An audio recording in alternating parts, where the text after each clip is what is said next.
The Grimaldiro mansion glowed with Christmas warmth, despite the blizzard building outside. Emily Turner balanced on the third step of the grand staircase, carefully weaving silver garland through the mahogany banister. Her fingers moved quickly, efficiently, the way they always did when Richard Caldwell was watching. And he was always watching. "Higher!" Richard barked from below, arms crossed over his pressed vest. Mr. Grimaldiro expects perfection, not amateur attempts. Emily bit the inside of her cheek and adjusted the garland upward. She had been working at the mansion for 3 months now. 3 months of Richard's constant criticism, his cold eyes tracking every movement she made. The other staff had warned her quietly during her first week. "Keep your head down around him. Don't make mistakes. Don't give him reasons." She had tried. God, she had tried. The mansion was breathtaking tonight. Even she had to admit that. Every corner sparkled with holiday decorations. White lights draped across doorways. Poinsettias lined the hallways in crystal vases. The scent of pine and cinnamon filled the air from the enormous tree in the main living room. Everything prepared for the Christmas Eve dinner Nicholas Grimaldiro would host for his business associates. Emily had never met most of them. She saw them occasionally, men in dark suits who spoke in low voices and never smiled. Men who made the other staff move faster, quieter, nearly invisible. "The vase," Richard snapped. "Move it to the center of that table. Now." Emily climbed down carefully and crossed to the console table where an antique Italian vase sat. She knew it was expensive. Everything in this house was expensive. The kind of wealth she had only seen in magazines before taking this job. She lifted the vase with both hands, feeling the weight of it, the delicate craftsmanship of the painted porcelain. 3 months without a single mistake. 3 months of proving herself despite Richard's obvious disdain. Her foot caught the edge of the garland she had dropped earlier. Time slowed. The vase slipped from her grip. She lunged forward, fingers grasping at air. The sound of it shattering against the marble floor echoed through the entrance hall like a gunshot. Silence crashed down afterward. Heavy, suffocating silence. Emily stared at the broken pieces scattered across the pristine floor. Blue and white porcelain fragments mixed with the silver garland. Her heart hammered against her ribs. "You clumsy, incompetent fool." Richard's voice was quiet. That made it worse somehow. Emily had heard him yell at other staff members before. This cold fury was different. "I'm sorry," she said immediately, dropping to her knees. "I'm so sorry. I'll clean it up right now. Do you have any idea what that vase was worth?" Richard stepped closer, looming over her. 17th century. Brought from Milan by Mr. Grimaldiro's grandfather. Irreplaceable. Emily's hands shook as she tried to gather the larger pieces. "I didn't mean to. It was an accident, please." "An accident?" Richard's laugh was harsh. "You've been nothing but a liability since the day you arrived. I told Mr. Grimaldiro hiring someone so young was a mistake. 19 years old. No references worth mentioning. No family to vouch for character." The words stung more than they should have. Emily kept her eyes on the broken porcelain. "I'll pay for it. However long it takes, I'll pay for it." Richard crouched down, his voice dropping to a venomous whisper. "With what? Your pathetic salary? It would take you 5 years to cover the value of what you just destroyed." Emily fought back tears. She wouldn't cry, not in front of him. "Please, just let me fix this. I'll work extra hours. I'll do anything. You'll leave." Richard stood abruptly. "Right now. Get out of this house." Emily's head snapped up. "What?" "You heard me." Richard smoothed his vest with sharp, precise movements. "You're fired. I want you off this property immediately." "But..." Emily scrambled to her feet. "It's Christmas Eve. There's a blizzard outside. I don't have..." "Not my concern." Richard turned toward the coat closet near the front door. "You should have thought about that before destroying priceless property." Panic clawed at Emily's throat. Outside, wind howled against the windows. Snow had been falling heavily for hours. The weather reports had warned everyone to stay indoors. Temperature was already below 0, with wind chill making it dangerous. "Mr. Caldwell, please." Emily hated how her voice shook. "I can't go out in that. Just let me wait until morning, or until the storm passes. I said now. Richard pulled open the front door.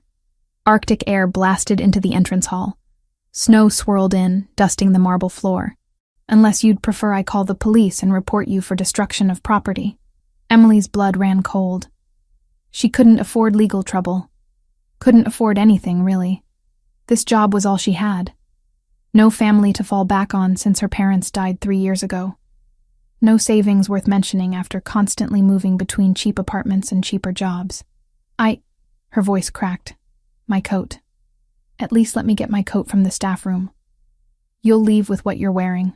Richard grabbed her thin uniform jacket from the hook near the door and thrust it at her. Take this and go. Now. Emily's fingers closed around the jacket automatically. It was barely thicker than the uniform itself.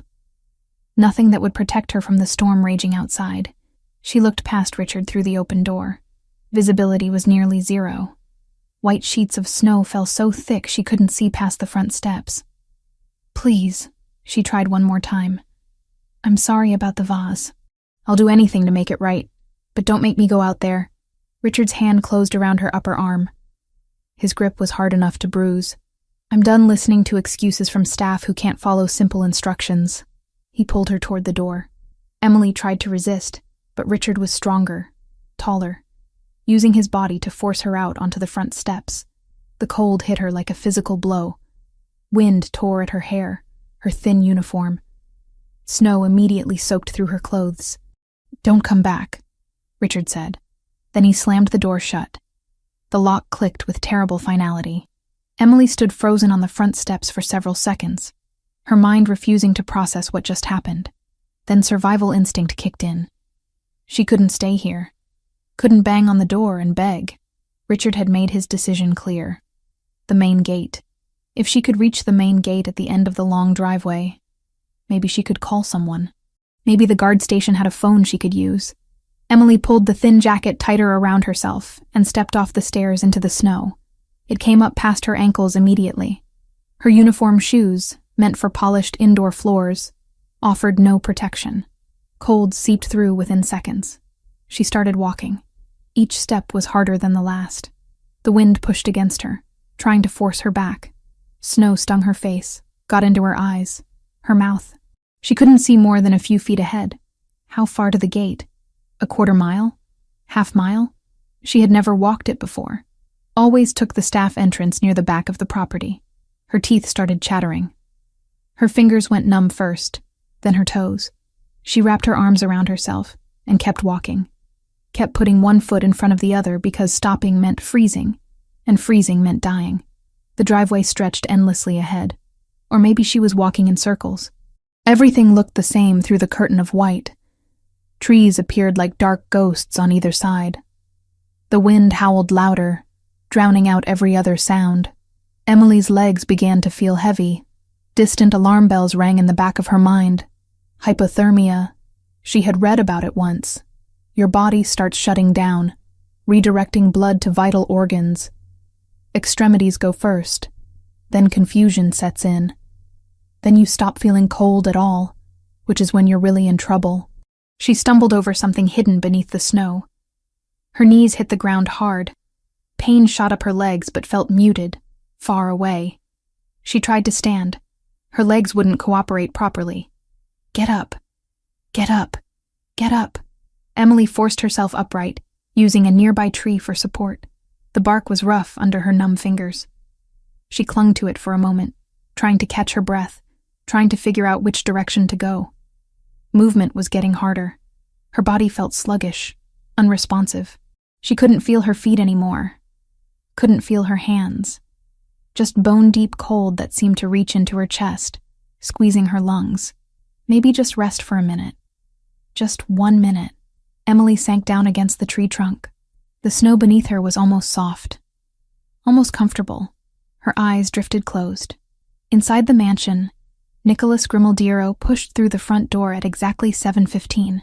He was late returning from his meeting downtown. The roads had been a nightmare. Visibility near zero, but his driver had managed to get them back safely. He shrugged out of his coat, snow dusting the shoulders of his black suit. The entrance hall was immaculate as always. Decorations perfect. Everything in its place for tonight's dinner. But something felt wrong. Nicholas couldn't put his finger on it immediately. He scanned the hall, the staircase, the pristine marble floors. Then it clicked. No coffee. Every evening at 7, Emily brought him coffee in his study. Ethiopian blend, no sugar, exactly the right temperature. She had never missed it once in 3 months. It was the kind of small, reliable detail Nicholas noticed. The kind that made him remember why he had approved her hiring, despite Richard's objections. "Mr. Caldwell," Nicholas called out. Richard appeared from the direction of the kitchen, his expression carefully neutral. "Mr. Grimaldiro, welcome back." "Where's Emily?" Richard's eye twitched almost imperceptibly. "Miss Turner requested to leave early this evening. Personal matters." Nicholas studied his house manager. Something in Richard's tone was off. Too smooth. Too prepared. She didn't mention anything this morning. It was rather sudden. Richard clasped his hands behind his back. She seemed quite insistent about leaving before the storm worsened. Nicholas pulled out his phone, checking the time again. 7:17. Emily lived in a small apartment 40 minutes away by commuter train. The trains had stopped running an hour ago due to weather. How did she get home? I'm not certain. She left through the front entrance. The front entrance. Staff always used the side door near the kitchen. Nicholas's jaw tightened. When exactly did she leave? Perhaps 45 minutes ago? 45 minutes. In this storm. Something cold settled in Nicholas's chest that had nothing to do with the weather outside. "Luca," he called out sharply. His second-in-command appeared within seconds from the security office down the hall. Luca Pellegrini had worked for Nicholas for 8 years. He could read his boss's moods better than anyone. Problem? Security footage from the entrance hall. Last hour. Now. Luca's eyebrows rose fractionally, but he didn't question it. On it. They moved to the security office, a small room lined with monitors showing different angles of the property. Luca pulled up the entrance hall camera and started scrolling backward through the footage. "There," Nicholas said, pointing at the screen. The timestamp read 6:30. The footage showed Emily on her knees, gathering pieces of what looked like a broken vase. Richard standing over her. Even without audio, the body language was clear. Richard was angry. Luca increased the playback speed. They watched Richard pull Emily to the front door. Watched him push her outside into the storm. Watched him close and lock the door behind her. The office went deadly quiet. "That was 45 minutes ago," Luca said slowly. "In this storm." Nicholas was already moving. He kicked off his dress shoes and grabbed the thermal coat from the emergency closet. Luca was right behind him, pulling on boots and grabbing a high-powered flashlight. "Call the medical team," Nicholas ordered as they reached the front door. "Have them standing by." He yanked the door open. The storm had worsened, if that was possible. Wind nearly tore the door from his grip.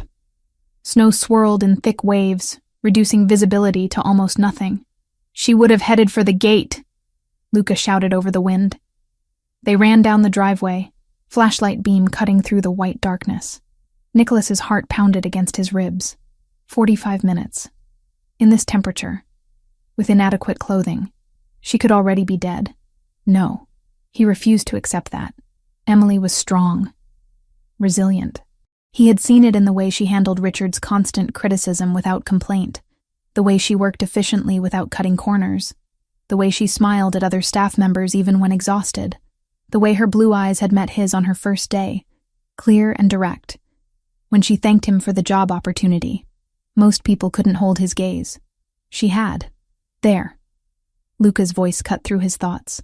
The flashlight beam illuminated a dark shape against a tree about 50 feet ahead. They ran toward it, snow making each step difficult. Emily was slumped against the trunk, head tilted forward, snow gathering on her shoulders and hair. Her lips had a blue tint. Her skin was pale, almost gray. Nicholas dropped to his knees beside her, pressing 2 fingers against her neck. Pulse. Faint, but present. "Emily." He shook her shoulder gently. No response. He shook harder. "Emily, can you hear me?" Her eyelids fluttered but didn't open. "She's hypothermic," Luca said grimly. "We need to move fast." Nicholas didn't hesitate. He slipped his arms under her knees and shoulders, lifting her against his chest. She weighed almost nothing. The cold radiating from her body was frightening. They ran back toward the mansion. Luca ahead with the flashlight, Nicholas carrying Emily, holding her as close as possible to share body heat. Her head lolled against his shoulder. He could barely feel her breathing. 45 minutes. Richard had left her out here for 45 minutes. Something dark and violent churned in Nicholas's chest. A rage he usually kept under iron control. Richard would answer for this. But first, Emily needed to survive. They burst through the front doors. Maria Santos, the senior housekeeper, was waiting in the entrance hall. Her eyes widened when she saw Emily's condition. "Guest suite," Nicholas ordered. "Warmest room. Get every blanket we have. Call Dr. Morrison and tell him hypothermia, possible frostbite. Get him here now." Maria moved immediately, years of working for Nicholas telling her when not to ask questions. Other staff members appeared, drawn by the commotion. They scattered at Nicholas's sharp gestures, moving to carry out orders. Nicholas took the stairs 2 at a time, Emily's cold body pressed against his chest. The guest suite adjacent to his private wing was the warmest room in the house, with a large fireplace and the best heating system. He laid her carefully on the bed. Her lips were definitely blue now. Shaking had stopped, which was worse. It meant her body was shutting down. Maria appeared with an armful of thermal blankets. "Dr. Morrison is 15 minutes out. He said to start gradual warming." Nicholas began removing Emily's snow-soaked jacket and shoes. Her skin was like ice beneath his fingers. He wrapped her in layer after layer of blankets, tucking them around her carefully. The fireplace roared to life as Luca got it going. Heat began filling the room slowly. "Out," Nicholas said quietly to everyone except Maria. "Now." The room cleared. Nicholas sat on the edge of the bed, watching Emily's face for any sign of consciousness. Her breathing was shallow. Pulse still too faint. "Is she going to be okay?" Maria asked softly. Nicholas's jaw was tight. "She has to be." 15 minutes felt like hours. Finally, Dr. Morrison arrived, his medical bag in hand. He examined Emily quickly, efficiently, checked her vitals, her core temperature, looked at her fingers and toes for frostbite. "She got lucky," he said finally. "Another 10 minutes and we'd be looking at permanent damage or worse. As it is, she'll need close monitoring for the next 48 hours. Any sign of confusion, irregular heartbeat, or if her temperature drops again, call me immediately." "I'm not leaving her," Nicholas said. Dr. Morrison nodded as if he expected that answer. "Keep her warm. When she wakes up, warm liquids, nothing too hot. Her body needs to recover gradually." After the doctor left, Nicholas pulled a chair close to the bed and sat down. He watched the steady rise and fall of Emily's chest under the blankets, watched color slowly return to her face as her body temperature climbed back toward normal.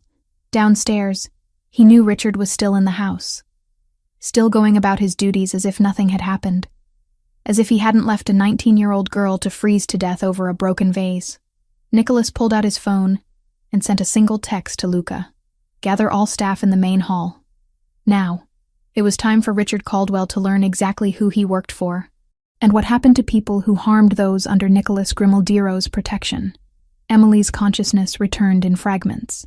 Warmth first, wrapping around her like something alive, then softness beneath her body, so different from the hard snow and rough tree bark. Voices speaking in low tones somewhere nearby. The crackle of fire. Her eyelids felt heavy, glued shut. She forced them open slowly, blinking against light that seemed too bright, even though it was just the gentle glow of a bedside lamp. Where was she? The ceiling above her was unfamiliar, cream-colored with subtle crown molding.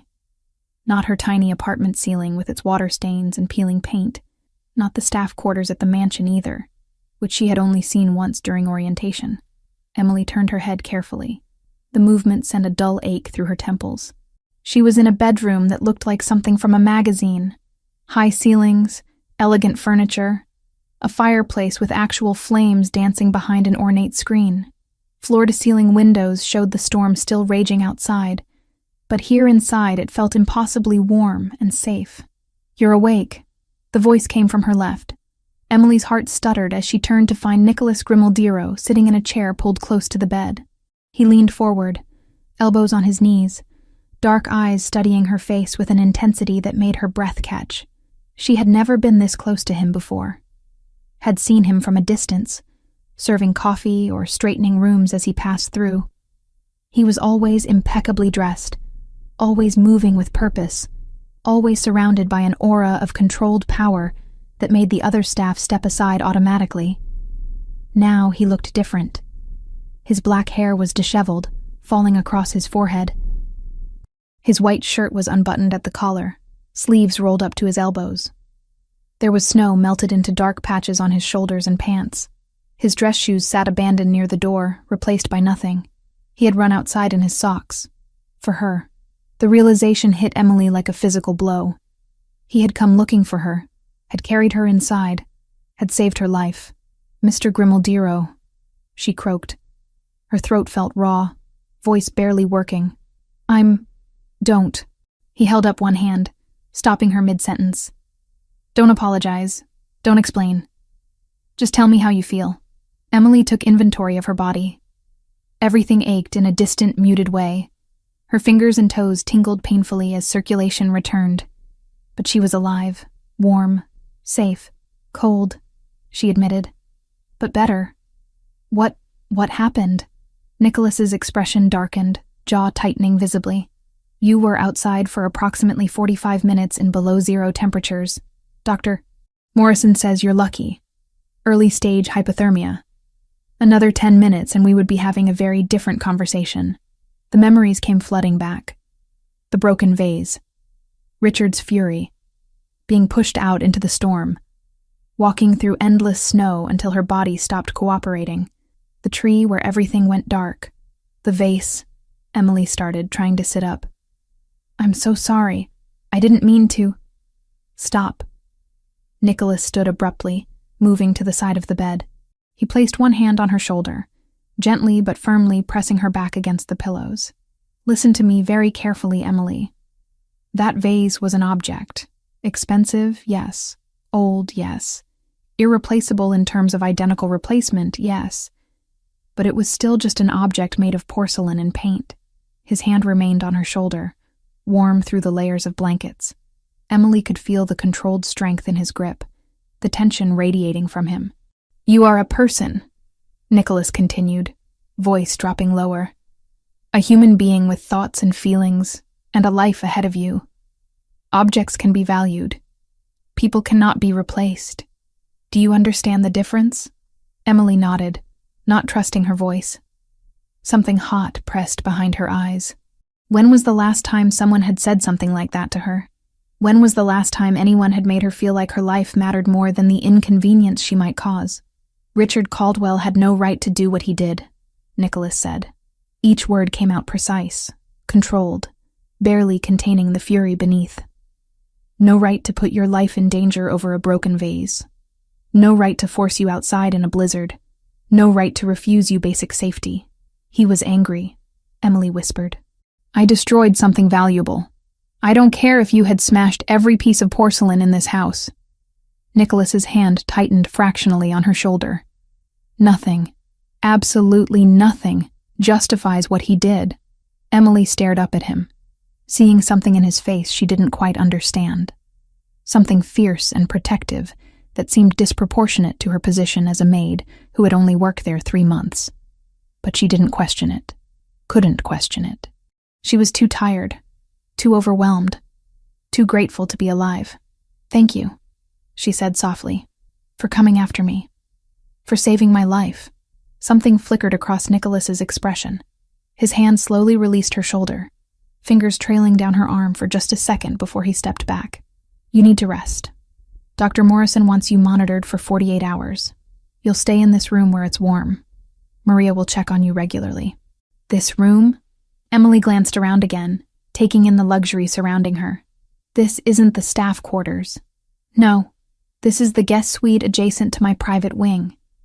Warmest room in the house, best heating system, and I can hear if you need anything. Nicholas moved toward the door, then paused with his hand on the frame. Get some sleep, Emily. We'll talk more when you're recovered. Mr. Grimaldero, Emily called out as he started to leave. He turned back, one eyebrow raised slightly. What about Richard? Nicholas's expression went cold. Arctic cold. The kind of cold that made Emily understand why people spoke his name in hushed tones. Richard Caldwell is no longer your concern. Rest now. He left, closing the door softly behind him. Emily sank back into the pillows, exhaustion pulling at her despite everything running through her mind. The blankets around her smelled clean, expensive, nothing like her apartment or the staff quarters. She should feel out of place here, should feel uncomfortable in luxury so far removed from her reality. Instead, she felt safe for the first time in months.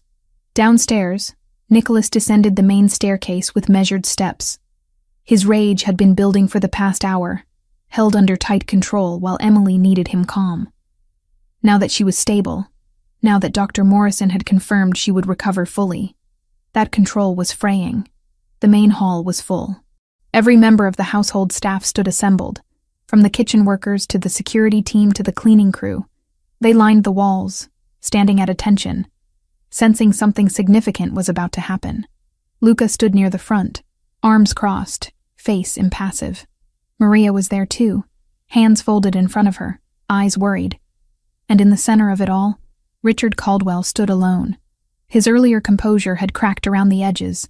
Sweat beaded on his forehead despite the cool temperature. His hands were clasped behind his back, but Nicholas could see them trembling slightly. Good. He should be afraid. Nicholas reached the bottom of the stairs and stopped, surveying his assembled household. Silence pressed down heavy and absolute. No one spoke. No one moved. They barely seemed to breathe. For those who don't know, Nicholas began, voice carrying easily through the space.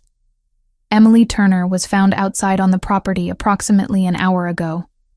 She was suffering from hypothermia and near death. Gasps rippled through the staff. Eyes widened. People glanced at each other, then quickly back to Nicholas. This happened because she was forced outside into a blizzard by the man standing before you. Nicholas gestured toward Richard. Mr. Caldwell decided that a broken vase was worth more than a human life, that his personal anger justified attempted murder. It wasn't, Richard started. Speak again without permission, and I'll have Luca remove you. Nicholas cut him off sharply. Right now you listen. Richard's mouth snapped shut. A muscle jumped in his jaw, but he remained silent. Nicholas began to pace slowly, hands in his pockets, every inch of him radiating controlled menace. Let me be absolutely clear about how things work in my household. I don't care what position you hold. I don't care how long you've been here. I don't care about your grievances or your justifications. If you work under this roof, you treat every other person here with basic human decency and respect. He stopped in front of Richard, close enough that the older man had to tilt his head back to maintain eye contact. You violated that in the worst possible way. You endangered someone I am responsible for, someone who trusted that working here meant safety, not violence. She broke. Richard tried again. A vase. Nicholas's voice dropped to something dangerous. You're genuinely standing here trying to justify attempted manslaughter over a decorative object. Do you understand how that sounds? Richard's face flushed red. I have served this family for 15 years. I have maintained standards, kept order, ensured perfection.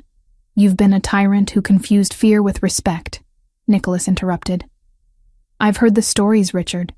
How you treat staff you consider beneath you. The verbal abuse, the impossible standards, the constant criticism. I tolerated it because you were efficient, and I mistakenly believed some harshness kept people sharp. He took a step closer. Richard automatically stepped back. But this? Forcing a 19-year-old girl to freeze to death over an accident? That crosses every line that exists. You're done here. Maria made a small sound. Several staff members exchanged glances. Richard's face went from red to white in seconds. You can't fire me, Richard said, voice shaking. I run this household. Without me, everything falls apart. You are fired, Nicholas stated flatly. Effective immediately. Luca will escort you to your quarters. You have 15 minutes to collect your personal belongings. Nothing that belongs to this house leaves with you. After that, You'll be driven to wherever you choose to go within the city limits. You are never to return to this property. If you do, you'll be arrested for trespassing. This is insane. Richard's composure shattered completely. Over some maid? Some nobody who can't even do her job properly? You're destroying 15 years of loyalty for her? Nicholas leaned in close, voice dropping to barely above a whisper that somehow still carried through the silent hall. That nobody, as you call her, is a human being who deserves basic safety. Something you clearly cannot comprehend. Your 15 minutes started the moment you raised your voice to me. I suggest you don't waste them. Luca moved forward, positioning himself behind Richard. 2 security guards flanked them. The message was clear. This wasn't a negotiation. Richard looked around the assembled staff as if searching for support. No one met his eyes. They had all seen the security footage by now, had all heard what happened. Whatever authority Richard once commanded had evaporated the moment Nicholas spoke against him. You'll regret this, Richard said quietly, venom dripping from every word. I promise you that. Nicholas's expression didn't change. Are you threatening me in my own home? Richard's jaw worked, but no sound came out. Finally, he turned sharply and walked toward the staff wing, Luca and the guards following. The sound of their footsteps faded into the distance. Nicholas turned back to the assembled staff. Most looked shocked. Some looked relieved. Maria looked like she might cry. The rest of you, Nicholas said, voice returning to normal volume, are dismissed. Dinner preparations should continue as planned. Tonight's event is still happening. I expect everything to proceed smoothly. People began to disperse, whispers breaking out as soon as they felt far enough away to speak safely. Nicholas gestured to Maria, who approached cautiously. Maria Santos, Nicholas said. You've been here longer than Richard. 12 years, correct? 15, sir. Maria corrected quietly. I started the same year Mr. Caldwell did. Then you know how this household runs. You know the standards expected, the routines that need maintaining. Nicholas studied her carefully. I'm promoting you to house manager effective immediately. You'll oversee all domestic operations. Your salary will reflect the new position. Can you handle it?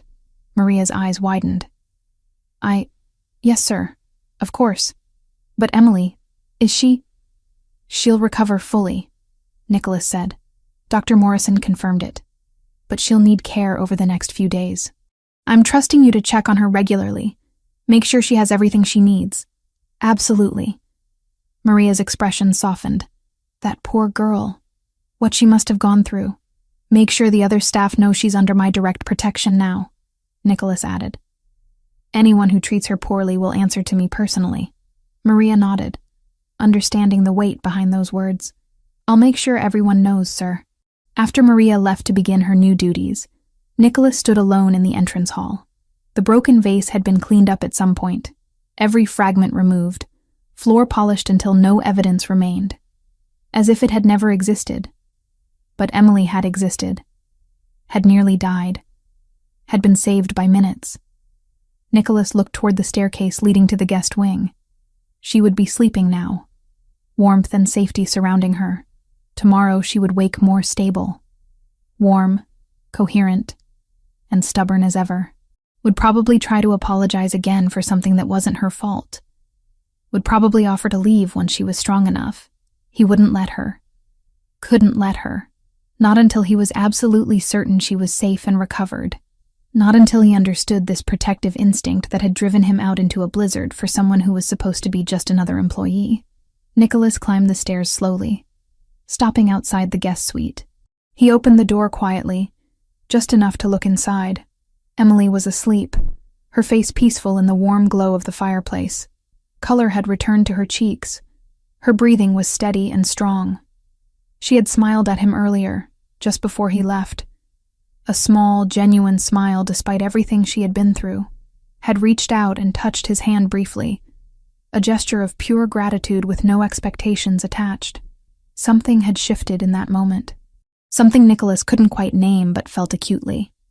This girl with her clear blue eyes and resilient spirit had gotten under his skin in 3 months of quiet efficiency and genuine kindness. He closed the door softly and walked to his own room, already planning what came next. Richard was gone, but the threat he posed might not be. People like that didn't accept defeat gracefully. They held grudges, plotted revenge. Nicholas pulled out his phone and sent a text to Luca. After Richard is dropped off, I want eyes on him. Where he goes, who he contacts, everything. The reply came within seconds. Already arranged. Nicholas smiled grimly. This was why Luca had been his second for 8 years. The man anticipated needs before they were spoken. Downstairs, the Christmas Eve dinner would proceed as planned. Business associates would arrive, drinks would be served, deals would be discussed in low voices. Nicholas would play his role perfectly, the gracious host and powerful figure they expected, but his mind would be upstairs with a 19-year-old girl who had changed something fundamental in his world without even trying. 1 week after Christmas, Emily woke to soft morning light filtering through the guest suite windows. The blizzard had passed days ago, leaving the mansion grounds blanketed in pristine white that sparkled under pale winter sun. She stretched carefully, testing her body for lingering effects of that night. Everything worked properly now. No numbness, no aches, just the strange displacement of waking up in luxury that still didn't feel quite real. A gentle knock preceded Maria Santos entering with a breakfast tray. The older woman's face lit up when she saw Emily sitting up in bed. "Good morning, sweetheart," Maria said warmly, settling the tray across Emily's lap. Steam rose from hot coffee and scrambled eggs, fresh fruit arranged artfully on the side. "You have more color today." "This is good," Emily smiled. Maria had been visiting 3 or 4 times daily since that first night, always bringing food, always checking that Emily had everything she needed. The woman's maternal concern was so genuine it made Emily's chest ache.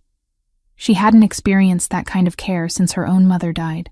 "I feel much better," Emily assured her. "Really, I think I'm ready to get back to work." "Mr. Grimaldiro was very clear," Maria interrupted gently but firmly. "You stay in this room until Dr. Morrison says otherwise. No arguments." Emily bit back protest. She wasn't used to being taken care of. Wasn't used to staying still while other people worked around her. The guilt of not pulling her weight had been building steadily. Maria must have read her expression, because she settled into the chair beside the bed with a knowing look. "I see that face.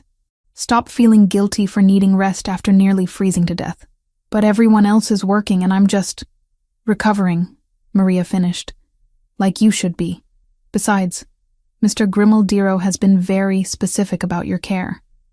I have never, in 15 years of working for that man, seen him so concerned about anyone." Emily's coffee cup paused halfway to her lips. "What do you mean?" Maria's eyes held a knowing gleam. "He checks on you, multiple times per day. Asks if you need anything, if you're comfortable, if the room is warm enough. He had the heating system in this wing upgraded. Personally reviewed your meal plans with the kitchen staff. Sits in his study with the door open so he can hear if you call out." Heat crept up Emily's neck. "He's just being a good employer." "Mija," Maria laughed softly. "I have worked for Nicholas Grimaldiro through 3 different house managers. I have seen him interact with dozens of staff members over the years. This is not normal employer behavior. This is something else." Before Emily could process that statement, another knock sounded. Maria stood smoothly. That will be him now. Like clockwork. She opened the door to reveal Nicholas, dressed more casually than Emily had ever seen him. Dark jeans, black sweater, hair slightly disheveled as if he had been running his hands through it. He carried a laptop under one arm. "Maria," he nodded to the housekeeper. "How is she this morning?" "See for yourself," Maria said, amusement clear in her tone. "I'll be in the kitchen if anyone needs me." She left, closing the door partially behind her. Nicholas approached the bed, setting his laptop on the nearby desk. His dark eyes scanned Emily's face with that same intensity she was beginning to recognize. "You look stronger," he observed. "Good. Dr. Morrison will be here this afternoon for a final check." "I really am fine now," Emily said. "I should probably move back to the staff quarters." "No." The single word was absolute. Emily blinked. "But I can't stay in the guest suite forever." "It's too much." You'll stay here until I'm certain there are no lingering effects. Nicholas pulled the chair closer, sitting down with the kind of casual authority that made arguing feel pointless. Humor me, Emily. After what happened, I need to know you're completely recovered. The way he said her name, low and careful, made something flutter in her chest. She looked down at her breakfast, suddenly unable to hold his gaze. You've already done so much. I don't want to be a burden. You're not. He leaned forward slightly. If anything, having you safe and comfortable makes my life easier. I can focus on work instead of worrying. Emily glanced up. You were worried. Something flickered across his expression. Vulnerability, maybe. Quickly hidden. I pulled you out of the snow barely breathing. Yes, Emily, I was worried. Silence settled between them. Not uncomfortable, but charged with something unspoken. Emily picked at her eggs, hyper-aware of his presence filling the room. Tell me about yourself, Nicholas said suddenly. I realized I know very little beyond your employment application. Emily's fork stilled. There's not much to tell. Somehow I doubt that. He settled back in his chair, one ankle crossed over his knee, giving her his full attention. You're 19. No family listed as emergency contact. You've worked 5 different jobs in 3 years. That suggests a story. Emily set down her fork, appetite fading. She didn't talk about her past often. It hurt too much. But something about the way Nicholas waited, patient and genuinely interested, made the words come easier. My parents died when I was 16, she said quietly. Car accident. Black ice on the highway. They both died on impact. I was at school when the police came. Nicholas's expression softened. I'm sorry. I didn't have other family. My dad was an only child. Mom's parents passed when I was young. So I ended up in foster care for 2 years until I aged out. Emily traced the pattern on the blanket. The system isn't great for teenagers. I bounced between 3 different homes. None of them were terrible, but none of them were home either. And when you turned 18, I got my own apartment, smallest, cheapest place I could find. Started working whatever jobs I could get. Restaurants mostly, some retail. I was saving money for community college, but... She shrugged. Life kept happening. Rent increases. Medical bills when I got sick. Car repairs until the car died completely. Nicholas listened without interrupting. No judgment in his eyes. No pity. Just attention, and what looked like understanding. 3 months ago, I saw the posting for this position, Emily continued. Live-in maid at a private residence. The salary was better than anything I'd had before, and it included room and board. I thought maybe I could finally save something, maybe take online classes. She laughed bitterly. Then I broke an expensive vase and everything fell apart. No. Nicholas's voice was firm. Richard's reaction to an accident isn't your fault. None of what happened was your fault. Emily met his eyes. You really believe that? Completely. He held her gaze steadily. You deserve better than what you've had, Emily. Better than foster homes that weren't home. Better than struggling just to survive. Better than being punished for being human. Something warm unfurled in Emily's chest. She couldn't remember the last time someone had said she deserved better. Had said she deserved anything at all. What about you?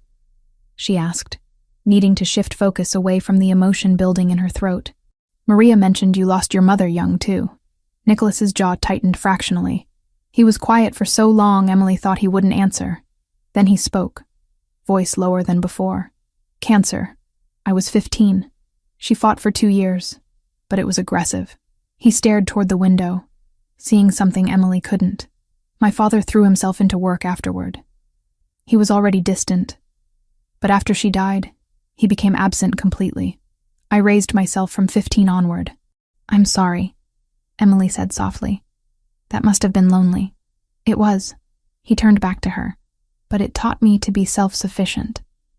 To not depend on anyone. To not let people close enough to cause that kind of pain again.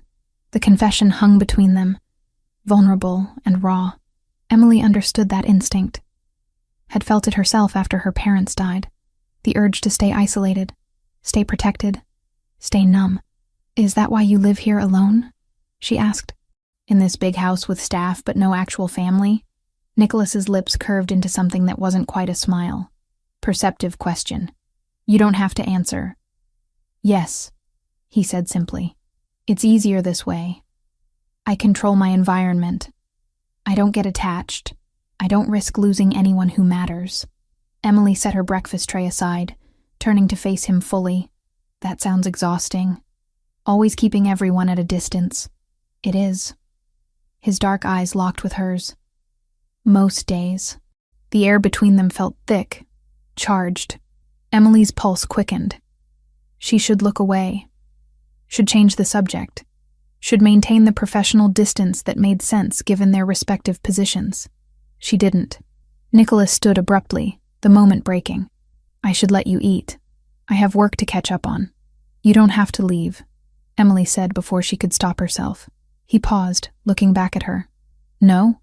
I mean, she fumbled for words that didn't sound desperate. If you need to work, you could stay. Work here. I don't mind the company. Something warm flickered in his expression. All right, if you're sure. Emily nodded, relieved he wasn't leaving. Nicholas retrieved his laptop and settled back into the chair, angling the screen away from her. He worked in comfortable silence while Emily finished her breakfast, the quiet broken only by occasional typing and the crackle of the fireplace. It felt domestic. Natural, like they had done this 100 times before. That afternoon, Dr. Morrison pronounced Emily fully recovered with no lingering effects. Nicholas walked the doctor out personally, while Emily finally got out of bed and showered, washing away a week of confinement. When she emerged in fresh clothes, she found Nicholas waiting in the sitting area outside the guest suite. Clean bill of health, he said, though it sounded more like a statement than a question. Yes, Doctor. Morrison said I'm good to return to normal activities. Emily hesitated. I should probably get back to the staff quarters now. Let you have your space back. About that. Nicholas gestured for her to sit in the chair across from him. I have a proposition. Emily sat, curious and slightly nervous. What kind of proposition? I've been thinking about your position here. Before the incident, you were working as general household staff under Richard's supervision. Nicholas leaned forward, elbows on his knees. That position no longer exists. Maria Santos is now house manager. She needs someone she can trust to help coordinate the domestic operations. I'm offering you that position. Emily's eyes widened. Me? But I've only been here 3 months. 3 months where you've shown reliability, attention to detail, and the ability to handle difficult circumstances with grace. Nicholas ticked off points on his fingers. Maria likes you. The other staff respect you. And frankly, after what happened, I want people in management positions who I know won't abuse their power. What would the job entail? Working directly with Maria on household scheduling, staff coordination, supply management? You'd still have hands-on duties, but also administrative responsibilities. The position comes with triple your current salary, and you'd keep the room in the guest wing permanently. Emily's mind reeled. Triple her salary. A permanent room in luxury she never imagined. Working alongside Maria instead of under Richard's constant criticism. It was more than she had dared hope for. Why? She asked. Why are you doing this for me? Nicholas was quiet for a moment, his expression unreadable. Because you deserve the opportunity. Because I need people I can trust in my household. And because... He paused, seeming to choose his words carefully. Because I want you to stay. Here, where I know you're safe. The last part was said so quietly Emily almost missed it. But she heard, felt the weight of those words settle between them. I accept, she said, and thank you. For everything. I won't let you down. I know you won't. Nicholas stood, extending his hand. Emily took it, feeling the warmth and strength of his grip. He held on slightly longer than a professional handshake warranted, thumb brushing against her knuckles before releasing. The days that followed established a new rhythm. Emily moved into her new role, learning from Maria, who proved to be patient and encouraging. The older woman taught her the household systems, introduced her properly to all the staff, and gradually handed over responsibilities as Emily grew more confident. The other staff members adjusted quickly to the change.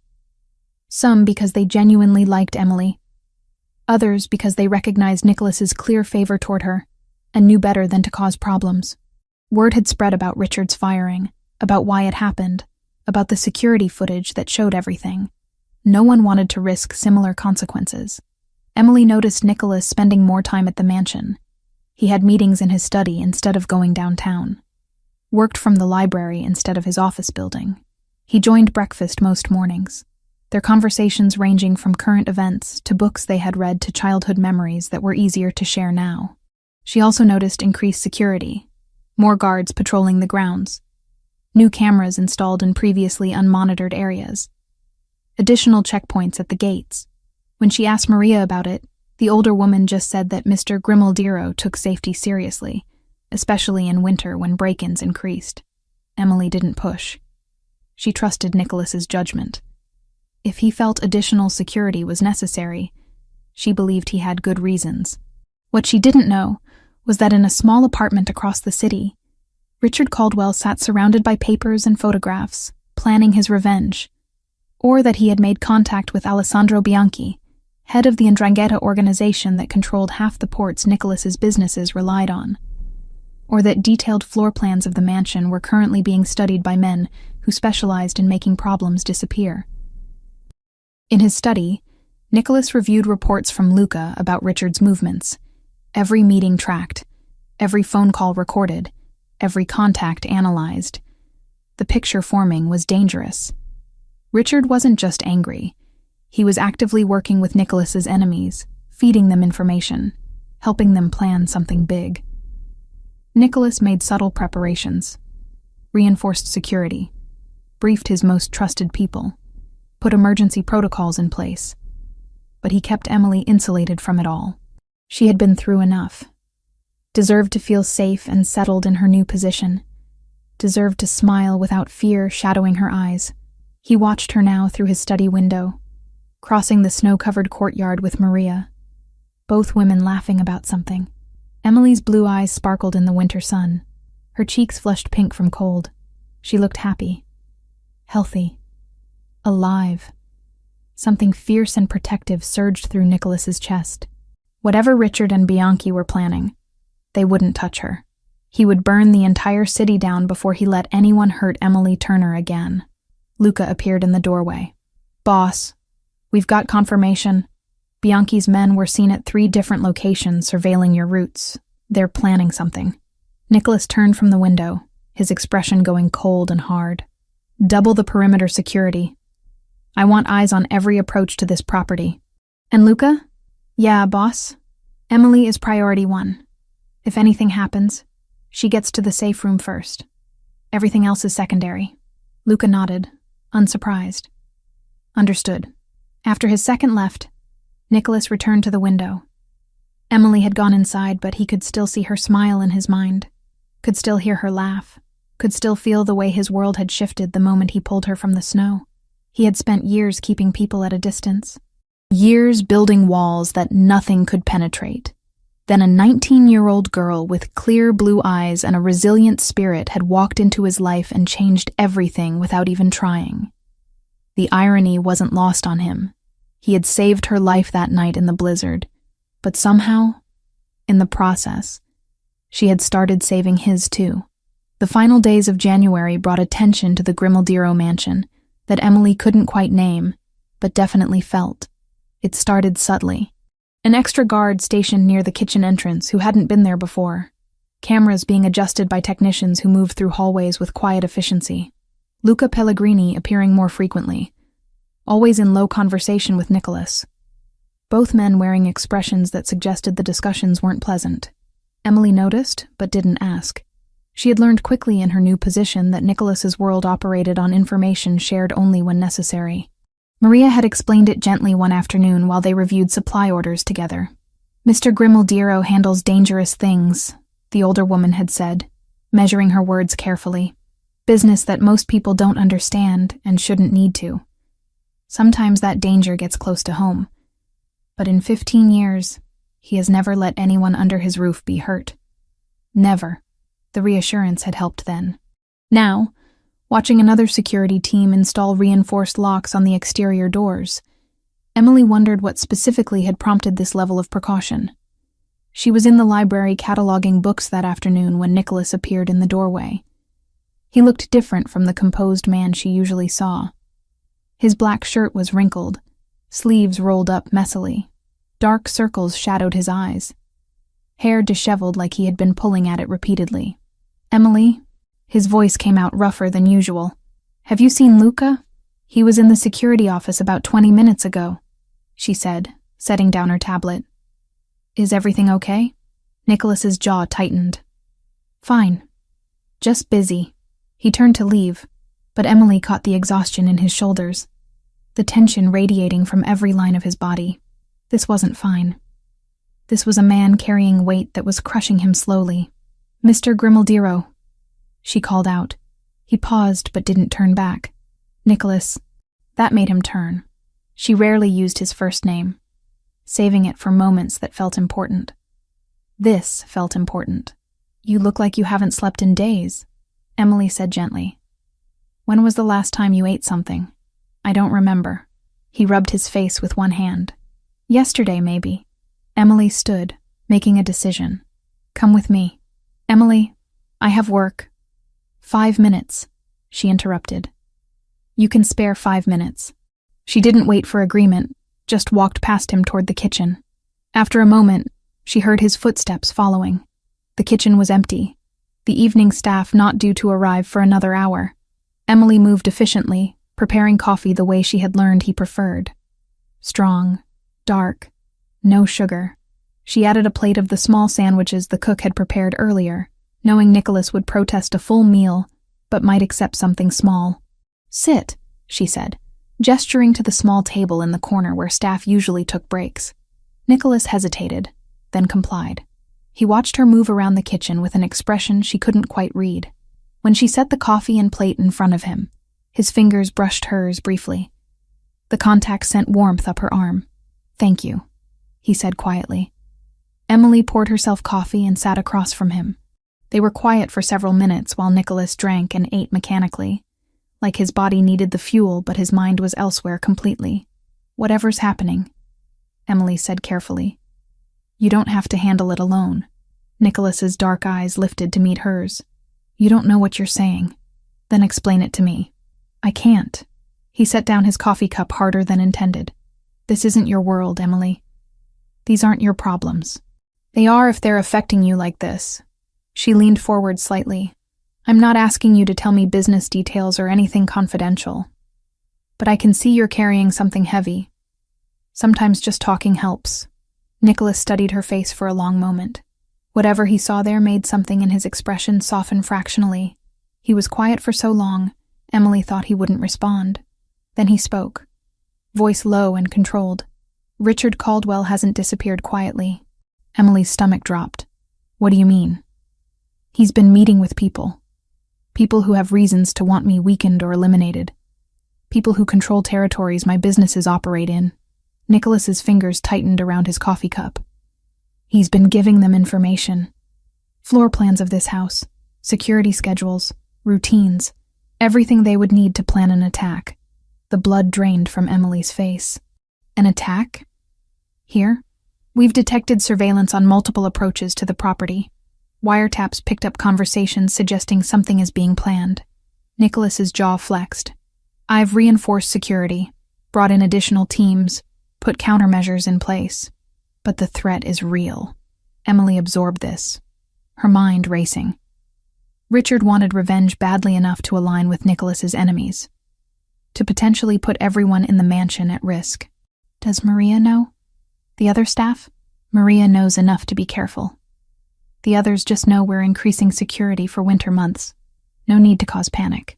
Nicholas pushed his plate away, appetite clearly gone. "What bothers me most is that you're here. You became a target the moment Richard decided you were important to me." "I'm not important. You are." The words came out firm, absolute. Richard saw that. Now his new associates see it too. "And that makes you valuable as leverage against me." Emily's hands trembled slightly. She set her coffee cup down carefully. "So, what happens now?" "I handle it." Nicholas's expression hardened. "I have people working on locating exactly what they're planning and when. Once we know, We act first.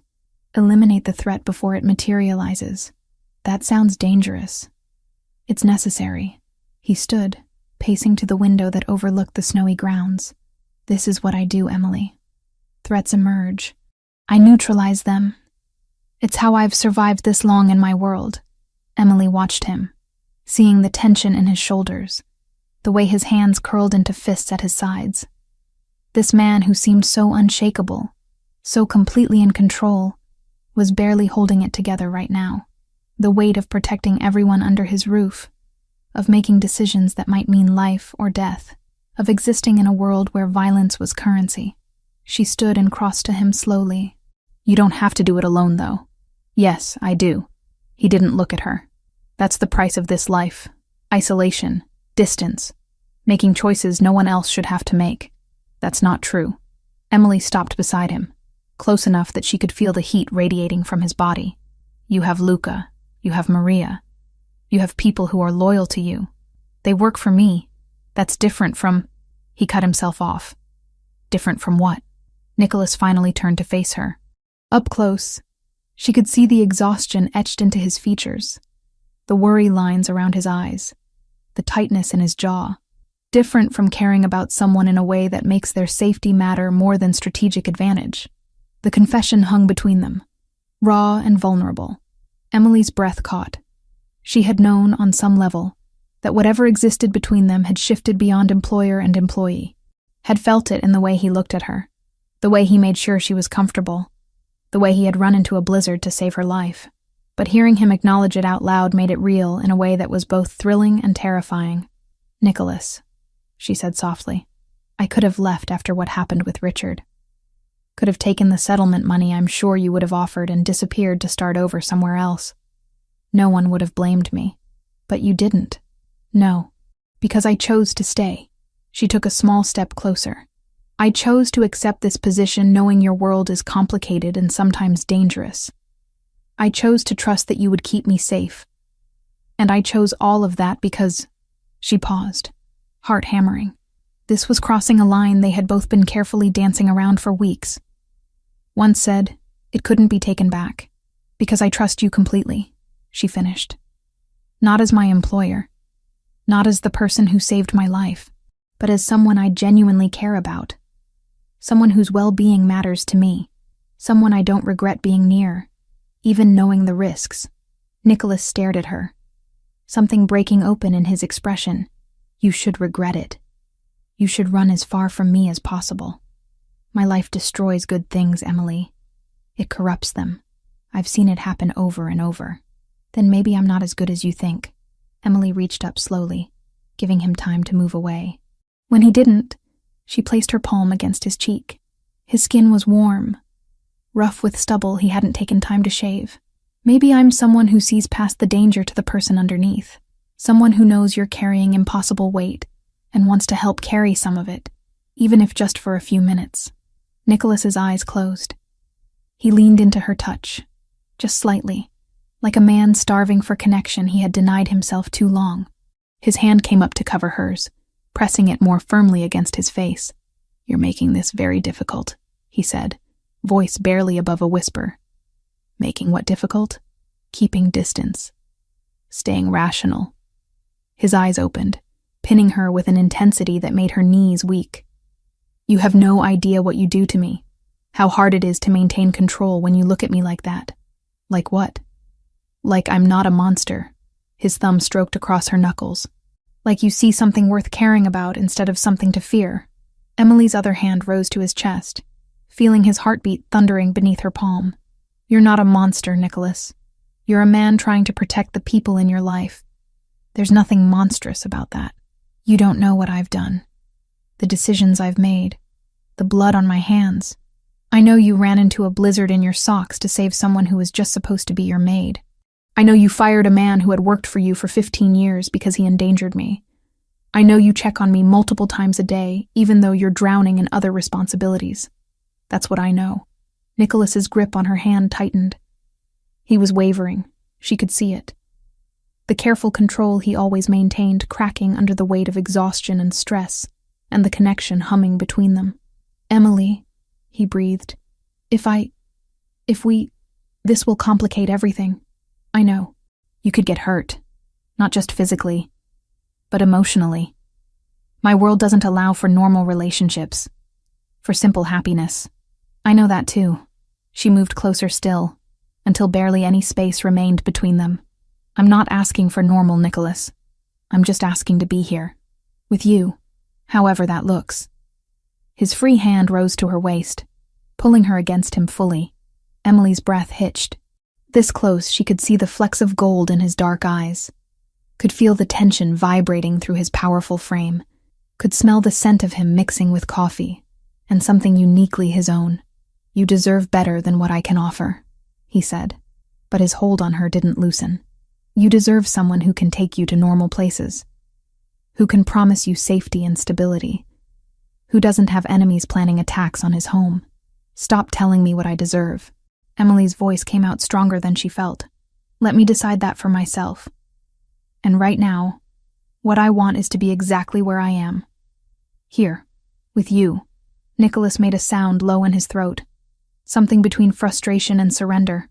His hand slid from her waist to the small of her back, pressing her impossibly closer. His other hand released hers to cup her face, thumb brushing across her cheekbone with devastating gentleness. This is a terrible idea, he murmured, his gaze dropping to her mouth. Probably. I should walk away right now. But you won't. No. His forehead touched hers, breath mingling with hers in the minimal space between them. God help me, I won't. He leaned in, closing the distance. Emily's eyes fluttered shut, anticipation thrumming through every nerve. She could feel his lips hovering just above hers, could feel the moment before everything changed. Boss. Luca's voice cut through the moment like a blade. We've got a situation. Nicholas went rigid. His hands on Emily tightened reflexively for a heartbeat, before he forced himself to release her and step back. The loss of contact felt like cold water. What situation? Nicholas's voice shifted instantly. All business, despite the tension still visible in his shoulders. Luca stood in the kitchen doorway, carefully not looking at Emily. Surveillance picked up movement on the eastern perimeter. 4 men, armed, doing reconnaissance. They retreated when they spotted our cameras, but not before we got clear photos. Richard's new friends. Nicholas's expression went cold and hard. How long ago? 12 minutes. I sent a team to track, but they disappeared into the woods. Nicholas nodded once, sharp and decisive. Lock down the property. No one in or out without my direct approval. Double the guard rotation. I want eyes on every approach. Already done. Luca's gaze flicked briefly to Emily. Sir, should we... Emily is priority 1, Nicholas said before Luca could finish. If anything happens, she goes to the safe room first. Everything else is secondary. Clear? Crystal. Luca finally met Emily's eyes. Ma'am, I'll need to brief you on emergency protocols. Just precautionary. Emily nodded, trying to process everything. Armed men on the property. Reconnaissance. Safe rooms and emergency protocols. This was really happening. The abstract threat Nicholas had described was becoming terrifyingly concrete. Go with Luca, Nicholas said to her, his voice gentler now. He'll show you what you need to know. I have calls to make. Emily wanted to stay, wanted to finish the conversation they had been having, the moment they had almost shared. But she saw the shift in Nicholas's demeanor, recognized he had gone into protection mode where emotion took a back seat to strategy. Okay, she said. Be careful. Something softened in his expression for just a second. Always am. As Emily followed Luca out of the kitchen, she glanced back once. Nicholas stood at the window again, phone already to his ear, issuing orders in a low, controlled voice.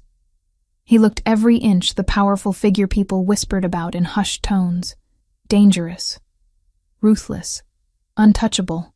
But Emily knew better now. She had felt the man beneath that armor, had seen his vulnerability, his fear, his desperate need for connection. He wouldn't allow himself. Had almost tasted his kiss. Whatever was coming, whatever Richard and his dangerous allies were planning, Emily knew one thing with absolute certainty. She wasn't going anywhere. She had chosen to stay in Nicholas's world, with all its complications and dangers, had chosen him, and she didn't regret it for a second. The attack came at 3:47 in the morning on the first Tuesday of February. Emily woke to sounds that didn't belong in the quiet mansion. Not the usual creaks of old wood settling or wind against windows. These were sharp, purposeful sounds. Breaking glass. Shouting voices. Then the unmistakable crack of gunfire. Her body went rigid with terror. She sat up in bed, heart hammering so hard it hurt. More gunfire, closer this time. The security alarm system blared to life, red emergency lights flooding her room through the gap under the door. Emily scrambled out of bed, mind racing. The emergency protocols Luca had drilled into her 2 weeks ago flooded back. Stay in the room. Lock the door. Wait for Nicholas or Luca to come for you. Don't open for anyone else. She locked the door with shaking hands, just as footsteps pounded down the hallway outside. More shouting. Someone screaming. The sharp commands of security teams moving into position. This was real. This was actually happening. Emily backed away from the door, grabbing her phone from the nightstand. No signal. The lines had been cut or jammed. She was alone with no way to call for help and gunfire echoing through the mansion she had started thinking of as safe. The door handle rattled violently. Emily's scream caught in her throat. Then Nicholas's voice cut through her panic like a lifeline. "Emily, it's me. Open the door, now." She flew across the room, fumbling with the lock. The door burst open the second it clicked, and Nicholas was there, dressed in all black, a gun in one hand. His other hand immediately reached for her, pulling her against him. "Are you hurt?" His eyes scanned her face, her body, checking for injuries with clinical efficiency despite the chaos erupting around them. "No, I'm fine. What's happening?" "No time." Nicholas kept his arm around her, tucking her against his side as he moved back into the hallway. "Stay close to me. Don't let go." They ran through corridors Emily barely recognized in the red emergency lighting. The sounds of fighting intensified. Glass shattered somewhere below. Men shouted orders in Italian and English. Return fire from Nicholas's security team echoed like thunder. Luca appeared at an intersection, blood streaking his temple but his expression focused and deadly calm. "East wing is secure. West wing has 2 hostiles pinned down. Maria and the others? Already in the safe room," Nicholas confirmed. "I'm bringing Emily now." They descended a staircase Emily had never used before, hidden behind what looked like a regular wall panel in the library. Down into darkness broken only by emergency lighting. The sounds of the attack faded above them, muffled by layers of concrete and steel. At the bottom, a heavy reinforced door stood open. Warm light spilled out. Nicholas ushered Emily through, and she found herself in a large underground room. Maria sat on a bench along one wall, arms around 2 younger kitchen staff members who looked terrified. 3 other household employees huddled together near supplies stacked against another wall. "Emily!" Maria stood immediately, reaching for her. "Thank God." Nicholas guided Emily to Maria, his hand lingering on her back for a moment before releasing her. "Stay here. Don't open this door for anyone but me or Luca. Understood? Where are you going?" Emily grabbed his arm, fear spiking through her. "You can't go back up there." "I have to." His dark eyes locked with hers. "This is my house, my people, my responsibility." "Nicholas, please." He cupped her face with his free hand, thumb brushing across her cheekbone. "I'll come back, I promise. But I need to know you're safe first." Before Emily could respond, he was gone. The heavy door swung shut with a sound like a tomb ceiling. Electronic locks engaged with multiple clicks. Then silence, except for the frightened breathing of the people trapped underground. Maria pulled Emily down to sit beside her. "He'll be okay. He survived worse than this." Emily wanted to believe that. Tried to. But the image of Nicholas walking back into gunfire, into danger, made her stomach twist with nausea. She had almost kissed him yesterday in the kitchen, had felt the connection between them snap into place with terrifying clarity. And now he might die before she got the chance to tell him how she really felt. Time moved strangely in the safe room. Minutes felt like hours. They heard nothing from above, the thick walls blocking all sound. Emily counted her heartbeats, then her breaths, then gave up, and just stared at the door, willing it to open with Nicholas standing on the other side. Finally, After what felt like an eternity, but was probably only 20 minutes, locks disengaged. Everyone in the room tensed. Emily stood, positioning herself in front of Maria and the others automatically. The door swung open to reveal Nicholas, Luca behind him. Both men were disheveled, blood on their clothes, though Emily couldn't tell if it was theirs. Nicholas's eyes found Emily immediately, something in his expression relaxing when he confirmed she was unharmed. "It's over," he said. "The threat is neutralized." Relief crashed through the room like a wave. The kitchen staff started crying. Maria made the sign of the cross and whispered thanks in Spanish. Emily just stared at Nicholas, cataloging every detail. He was standing, moving, alive. "What happened?" Maria asked, finding her voice first. "Attempted breach by 8 armed men," Luca reported. "They used the floor plans and security information Richard provided to coordinate entry points. We were expecting it, so we had countermeasures in place." "Casualties?" Nicholas asked. 2 hostiles dead, 3 captured alive. The rest fled when they realized the attack was failing. Luca wiped blood from his temple with the back of his hand. Richard Caldwell was spotted in a vehicle approximately 200 yards from the east gate, coordinating communications. He escaped before we could apprehend him. Nicholas's jaw tightened, but he nodded. "The captured men? Being interrogated now. Good. I want to know exactly who sent them and what the full plan was." Nicholas turned to address everyone in the safe room. "You're all safe now. The property is secure. Please return to your quarters and try to get some rest. No one is required to work today. Take the time you need." The staff began filing out slowly, still shaken. Maria squeezed Emily's hand before leaving. "Come find me when you're ready, sweetheart." Then it was just Emily, Nicholas, and Luca in the safe room. The air felt heavy with unspoken words. "I need to speak with Emily privately," Nicholas said to Luca. His second nodded.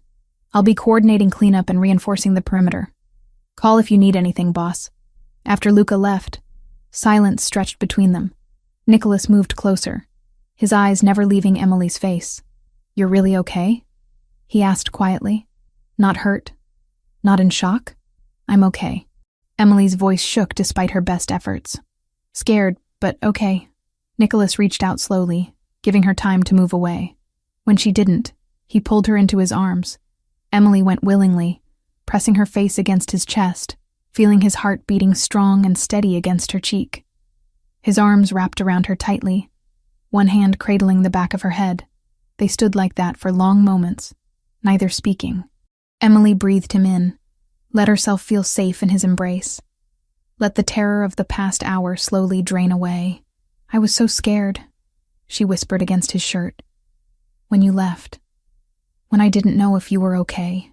Nicholas's arms tightened. "I'm sorry you had to go through that. It's not your fault." "It is." He pulled back enough to look at her, his expression grave. "This happened because of me.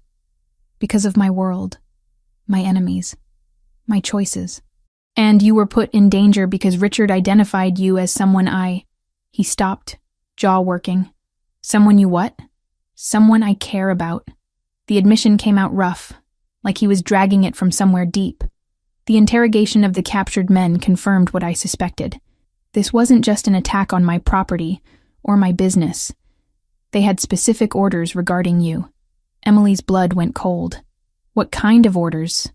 Nicholas hesitated, clearly not wanting to say it. "To take you alive. To use you as leverage against me." The room spun slightly. Emily grabbed his arms for support. "They were going to kidnap me? That was the plan." Nicholas's hands moved to her shoulders, steadying her. "Emily, I need you to understand something. This isn't over. Richard escaped. The organization backing him still exists. They know now that you matter to me, which makes you a permanent target as long as you're near me." Emily's mind raced, processing implications. "So what are you saying?" "I'm saying I can't keep you here." "Not safely." Pain flickered across Nicholas's face. "As much as I want you close. As much as having you in this house has become..." He stopped again, struggling with words. "I can't protect you properly if you're in the middle of an active war zone. You want me to leave?" The words came out small. "Hurt. No. God, no." Nicholas pulled her close again, resting his forehead against hers. I want you as far from danger as possible, which is the opposite of what I want personally. But your safety matters more than what I want. Where would I go? I have a safe house in the Adirondack Mountains. Remote, secure, defendable. I'll send you there with a protection detail. Round-the-clock security, everything you need. His thumbs stroked across her shoulders. Just until I resolve this situation with Bianchi and Richard permanently. Emily's throat tightened. How long? I don't know. Weeks, maybe. A month at most. He pulled back to look at her directly. I know this isn't what you want. I know asking you to hide goes against everything independent about you. But please, Emily. Please do this for me. What about you? Emily demanded. You're staying here in danger while I run away to safety? This is my world. I was born into it, trained for it. I know how to handle threats like this. Nicholas's expression hardened. You shouldn't have to know. You shouldn't have to live looking over your shoulder wondering if today is the day someone uses you to hurt me. But that's exactly what you'll be doing, Emily argued. Looking over your shoulder, wondering if they found me, if your security is enough, if I'm safe. How is that better? Nicholas closed his eyes briefly. It's not. But at least I'll know you're somewhere they can't easily reach. Somewhere I don't have to worry about you being caught in crossfire or taken in the middle of the night. Emily understood the logic. Hated it, but understood it. Nicholas couldn't focus on eliminating threats if he was constantly worried about her immediate safety. And she couldn't pretend the attack hadn't terrified her. That the idea of armed men coming specifically for her didn't make her want to run as far as possible. Okay, she said finally. I'll go. Relief and regret mixed in Nicholas's expression. Thank you. On one condition. His eyebrow raised slightly. What condition? You promise me this is temporary. That you're not sending me away permanently. That when this is over, when it's safe, I come back. Emily's voice strengthened. To you. Not just to the mansion or the job. To you. Nicholas stared at her for a long moment. Then something shifted in his face, walls crumbling to reveal raw emotion underneath. Emily, I need to hear you say it, she interrupted. Because I can't go into hiding for weeks not knowing if what's been building between us is real, or if I imagined it. You didn't imagine it. Nicholas's hands came up to frame her face. From the moment I pulled you from that snow, something changed. You changed me. Made me want things I thought I couldn't have. Made me feel things I thought I'd buried too deep to resurrect. Emily's breath caught. Nicholas, this is temporary, he said firmly. You go somewhere safe while I burn down everyone who threatens you. And when it's done, when I've made sure no one will ever come after you again, you come back. To me. Promise? I promise. He leaned down, pressing his lips to her forehead. Not the kiss she wanted, but intimate in its own way. Wait for me, Emily. However long it takes. I will. 2 hours later, Emily stood in the mansion's garage with a single suitcase. A black SUV idled nearby, 3 armed security guards already inside. Maria stood next to Emily, fighting tears. You take care of yourself up there, the older woman said, pulling Emily into a tight hug. And don't worry about Mr. Grimaldiro. I'll make sure he eats and sleeps.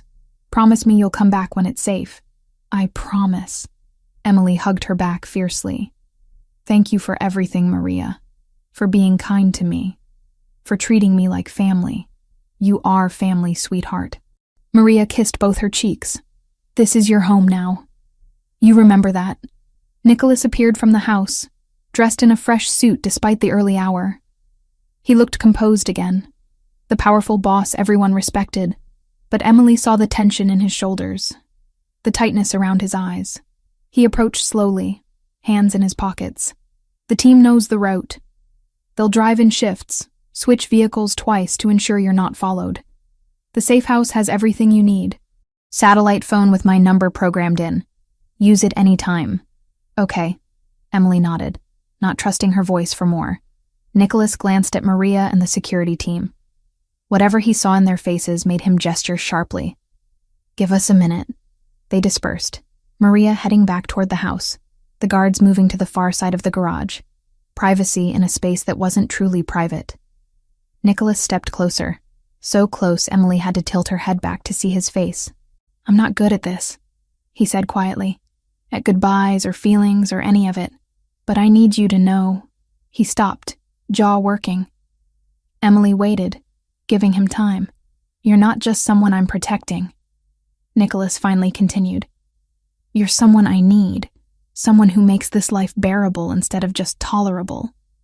When this is over, when I've eliminated every threat, I'm going to ask you for something I have no right to ask." "What?" Emily whispered. "To stay with me. Not as an employee, not out of gratitude or obligation, but as someone who chooses this life, this world. Me, knowing full well what it means." Emily's heart hammered. "You don't have to wait until it's over to ask that." "Yes, I do. Because right now you're scared, and I'm desperate to keep you safe. Those aren't the conditions for that kind of decision." He raised one hand, cupping her cheek with devastating gentleness. "But know that's where this is heading. Know that I'm falling for you in ways that terrify me more than any attack ever could." Emily reached up, covering his hand with hers. "I'm already fallen, Nicholas. Completely. This doesn't change that." His eyes closed briefly, throat working. When they opened again, they blazed with emotion he usually kept buried. Slowly, carefully, he leaned down until his forehead rested against hers. His other hand found the small of her back, pulling her flush against him. They stood like that, breathing the same air, hearts beating in rhythm. Not kissing, but something deeper. A promise without words, a connection that distance wouldn't break. "I have to go," Emily finally whispered, though she made no move to pull away. "I know." Nicholas's arms tightened for just a second before he forced himself to release her. "Stay safe. Trust the team." "And Emily?" "Yes?" "Come back to me. Always." She got into the SUV before she could change her mind, before she could beg to stay despite the danger. The door closed with finality. Through the tinted window, she watched Nicholas stand in the garage, hands in his pockets, watching her leave. As the vehicle pulled away from the mansion, Emily pressed her palm against the glass. Nicholas raised one hand in acknowledgement, standing perfectly still until they turned the corner and he disappeared from view. Emily sank back into her seat, tears finally falling. Maria's words echoed in her mind. "This is your home now," and she believed it. This wasn't running away. It was strategic retreat. Temporary separation. Whatever Nicholas needed to do to make them safe, she would give him the time and space to do it. Because when this was over, she was coming back. To the mansion. To Maria and the life she had started building. To Nicholas and whatever future they could forge together in his dangerous, complicated world. She just had to survive the waiting. The safe house sat nestled in the Adirondack Mountains like a secret carved from wilderness. Massive pine trees surrounded it on all sides, their branches heavy with February snow. The nearest town was 40 minutes away by winding mountain roads that became impassable during storms. It was beautiful, remote, and utterly isolating. Emily stood at the floor-to-ceiling windows in the main living area, watching snow fall in thick sheets. 2.5 weeks had passed since she left the mansion. 17 days of comfortable captivity. 408 hours of waiting. Not that she was counting.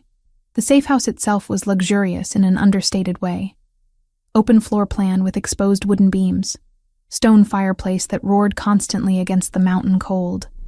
Furniture that looked rustic but felt expensive. Kitchen stocked with everything she could possibly need. 3 bedrooms, though she only used 1. State-of-the-art security system that monitored every approach. And guards. Always guards. They rotated in 8-hour shifts, staying mostly outside or in the attached garage that had been converted to their quarters. Professional, polite, invisible, unless needed. But their presence was a constant reminder of why she was here. Of the danger that made this isolation necessary. Emily's phone buzzed on the kitchen counter. She crossed to it quickly, heart jumping the way it always did when Nicholas called. They spoke every day, sometimes twice, through encrypted satellite connection that couldn't be traced or intercepted. "Hello?" she answered, already smiling despite herself. "Emily." Nicholas's voice came through slightly distorted by the encryption but still unmistakably him. "How are you?" "Still snowed in. Still safe." still going slightly insane from boredom. She leaned against the counter, closing her eyes to focus on his voice. How are things there? Progressing. She heard paper rustling in the background. We located 3 of Bianchi's primary safe houses. Luca's been coordinating surveillance with our allies and the other families. Everyone's tired of the Ndrangheta pushing boundaries. Emily had learned more about Nicholas's world in 2 weeks of phone calls than in months of working at the mansion. He didn't hide things from her anymore. Didn't filter or protect her from the reality of his life. Maybe because the distance made it easier to be honest. Maybe because after the attack, there was no point in pretending she didn't understand what his world entailed. Any sign of Richard? She asked. Our informant spotted him twice in the past week. He's staying with Bianchi's people, probably feeling safe behind their protection. Nicholas's voice hardened. He won't feel safe much longer. Emily heard the promise in those words. The cold determination that made Nicholas Grimmeldyro someone you didn't cross. When do you move? Soon. We're gathering evidence, documentation, building a case that even Bianchi can't wiggle out of. The Council of Families is convening next week. Once I present what I have, they'll have no choice but to sanction action against the Ndrangheta for violating territorial agreements. Council of Families? Emily repeated. That sounds very Godfather. Nicholas actually laughed, the sound warming her despite the distance between them. It's exactly like that, actually. 5 major families who control different territories. We meet quarterly to resolve disputes, negotiate agreements, prevent all-out war. Bianchi violated several protocols when he approved the attack on my residence. That's bigger than just our personal conflict. So you're using their own rules against them. Precisely. Bianchi thinks numbers and brutality make him untouchable. He's wrong. Structure and alliances are more powerful than guns when leveraged correctly. Emily moved to the couch, tucking her legs under her. I wish I could see you. Hear about this in person instead of through a phone. Silence stretched on the other end. Then Nicholas's voice came back quieter, more intimate. I miss you too. The admission made Emily's chest tight. He didn't say things like that often. Emotions were hard for him, buried under years of training himself not to feel too deeply. When he did let something slip through, it hit harder. How much longer? She asked. Be honest with me. If everything goes as planned at the council meeting, 2 weeks, maybe 3. He paused. Richard's capture is critical. Once we have him, the threat level drops significantly. He's the one with specific knowledge about you, about the mansion, about our vulnerabilities. And you think Bianchi will just hand him over? I think when faced with sanctions from all 5 families, war on multiple fronts, and evidence of his violations, Bianchi will do whatever necessary to survive, including sacrificing Richard Caldwell. Emily absorbed this. In Nicholas's world, loyalty had limits. Survival trumped everything else. Richard had bet on Bianchi's protection, but hadn't understood how quickly alliances shifted when the cost became too high. What will you do with him? Emily asked. With Richard when you get him? Another pause. Longer this time. What do you want me to do? The question caught her off guard. Why does my opinion matter? Because this started with him hurting you, putting you in danger. Nicholas's voice roughened. You have more right than anyone to decide his fate. Emily thought about that night in the blizzard, the cold that had seeped into her bones, the terror of thinking she would die alone in the snow because she had broken a vase, the weeks of recovery, the attack that had forced her into hiding, all because Richard Caldwell couldn't control his cruelty. I don't want revenge, she said finally. I just want to be safe. I want to come home without looking over my shoulder constantly. Whatever accomplishes, that is what you should do. You're more forgiving than I am. I'm practical, Emily corrected. Killing him just makes you the bad guy in someone else's story. But if he's in prison for the rest of his life, can't hurt anyone anymore, can't feed information to your enemies, that works just as well. She heard Nicholas breathing on the other end, considering her words. You've gotten better at thinking strategically. I had a good teacher. Emily smiled. How's Maria? And the house? Maria runs everything so efficiently I'm barely needed. She asks about you every day. Sends her love. His voice warmed, talking about the older woman. The house is quiet without you. Too quiet. You could always hire another maid to knock over expensive vases. Not funny. A little funny. Emily. He said her name like a reprimand, but she heard the smile underneath. These moments were her favorite, when the weight lifted enough for him to sound almost normal, almost happy. They talked for another 20 minutes about nothing important. Books she was reading to pass time. Updates on security improvements at the mansion. The weather, of all mundane things. It was ordinary and domestic, and Emily treasured every second because it felt like the life they might have when this was over. Finally, Nicholas said he had a meeting with Luca and needed to go. Emily said goodbye, trying not to let disappointment creep into her voice. The call ended. The safe house felt emptier than before. Emily returned to the window, watching snow accumulate on the trees. Somewhere out there, Nicholas was preparing for war, gathering evidence, coordinating allies, planning the political maneuvering that would bring down his enemies without firing another shot. It was brilliant and calculated, and completely foreign to the world she had grown up in, but it was his world. And if she wanted him, if she wanted the future he had promised, she needed to accept all of it.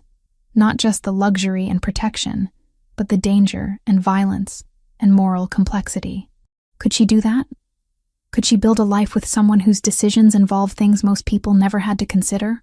Who solved problems with methods that existed outside normal laws? Emily pressed her palm against the cold window glass. Yes, the answer came without hesitation. Because Nicholas wasn't just the dangerous figure people feared. He was also the man who had run into a blizzard to save her, who checked on her multiple times a day, who listened when she talked about her dead parents without trying to fix her grief, who made her feel safe and seen and valued in ways no one else ever had. The complexity was part of him. She couldn't separate the protective instincts from the capacity for violence, the gentleness from the ruthlessness. They existed together, balanced precariously, making him exactly who he was. And she loved him for all of it. The realization hit her like a physical blow. Love. Somewhere between coffee in his kitchen and emergency protocols and encrypted phone calls, she had fallen completely in love with Nicholas Grimaldiro. Emily laughed, the sound slightly hysterical in the empty safe house. Perfect timing. Stuck in the mountains with armed guards while he fought a war partially because of her. Very romantic. But it was true nonetheless. She loved him. Would wait however long necessary. Would come back to him when it was safe. Would build whatever life they could manage in his dangerous world. She just hoped he survived long enough for her to tell him. 7 days later, Nicholas sat at the head of a long table in a private room of a restaurant that closed to the public for occasions like this. Around him sat representatives from the 5 major families who controlled organized crime along the eastern seaboard. These were men who commanded empires, who decided fates with nods or silence, who had survived decades in a world where most died young. Nicholas had been attending these councils since he was 25, when his father died and left him the Grimaldiro territories. 9 years of navigating alliances and conflicts, of learning when to push and when to retreat, of building respect through careful action rather than loud threats. Today he would use every lesson learned. Alessandro Bianchi sat 3 seats down, flanked by his lieutenants. The 'Ndrangheta boss was in his 50s, gray-haired and expensive-suited, with eyes that showed no remorse for anything he had ever done. He hadn't wanted to come. Nicholas knew that from intelligence reports. But refusing a council summons was itself a violation that would turn everyone against you. "Gentlemen," the mediator began. An elderly man named Vincent Costa, who belonged to no family, but was trusted by all. "We convene to address accusations brought by Nicholas Grimaldiro against Alessandro Bianchi and the 'Ndrangheta organization. Nicholas, present your case." Nicholas stood, pressing a button on the remote in his hand. The screen on the wall behind him lit up with security footage from the night of the attack. Armed men breaching his property, gunfire, the tactical precision that could only come from insider information. 3 weeks ago, 8 armed men attacked my residence. Nicholas began, voice calm and controlled. This was not random violence. This was coordinated assault using detailed intelligence about my security systems, staff schedules, and property layout. He clicked to the next slide. Photographs of Richard Caldwell meeting with known 'Ndrangheta soldiers. timestamps proving the meetings happened after Richard's termination from the mansion. The intelligence came from Richard Caldwell, my former house manager, who was terminated for endangering a staff member's life. Rather than accept his dismissal, Caldwell approached the 'Ndrangheta with an offer. Information in exchange for their assistance in what he called teaching me a lesson. More photos. Surveillance of the attackers before the assault. Clear images of faces that matched known Bianchi employees. The attack violated 3 separate articles of our territorial agreements. Nicholas continued. Article 4. Residential properties are neutral ground. Article 7. Civilian staff are not legitimate targets. Article 12. Conflicts between families must be mediated through counsel before violent action. He turned to face Bianchi directly. Alessandro, you approved this attack knowing it violated our agreements. Your men specifically targeted non-combatant staff. One of your lieutenants coordinated with Caldwell to plan the breach. And you did all of this without bringing your grievance, whatever it may be, before this council first. Bianchi's expression remained neutral, but Nicholas saw the calculation in his eyes. I deny these accusations. What proof do you have that I authorized anything? Caldwell is a disgruntled former employee seeking revenge. Perhaps he acted independently. Nicholas had expected this. He clicked to the next slide. Wiretap transcripts. Audio recordings of Bianchi himself authorizing payment to Caldwell, discussing the attack timeline, planning how to exploit any intelligence gained. These recordings were obtained legally through surveillance warrants on known criminal activity, Nicholas said, which was partially true. They prove beyond doubt that you authorized, funded, and coordinated this attack. The room went silent. The other family representatives studied the evidence with expressions ranging from disapproval to calculation. Bianchi had crossed a line everyone recognized. If Nicholas's residence could be attacked without council approval, so could theirs. Vincent Costa reviewed the documents Nicholas provided. After several minutes, he looked up. Alessandro, you have opportunity to respond. Bianchi stood slowly. I may have had conversations with Caldwell about Nicholas's business practices. Perhaps money exchanged hands, but I never specifically authorized an attack on his residence. If my men exceeded my instructions, that's their failure, not mine. Your men who you selected, funded, and coordinated. Nicholas countered. Your personal phone appears in these recordings. Your authorization signature on payment transfers. You can claim ignorance, but the evidence contradicts you.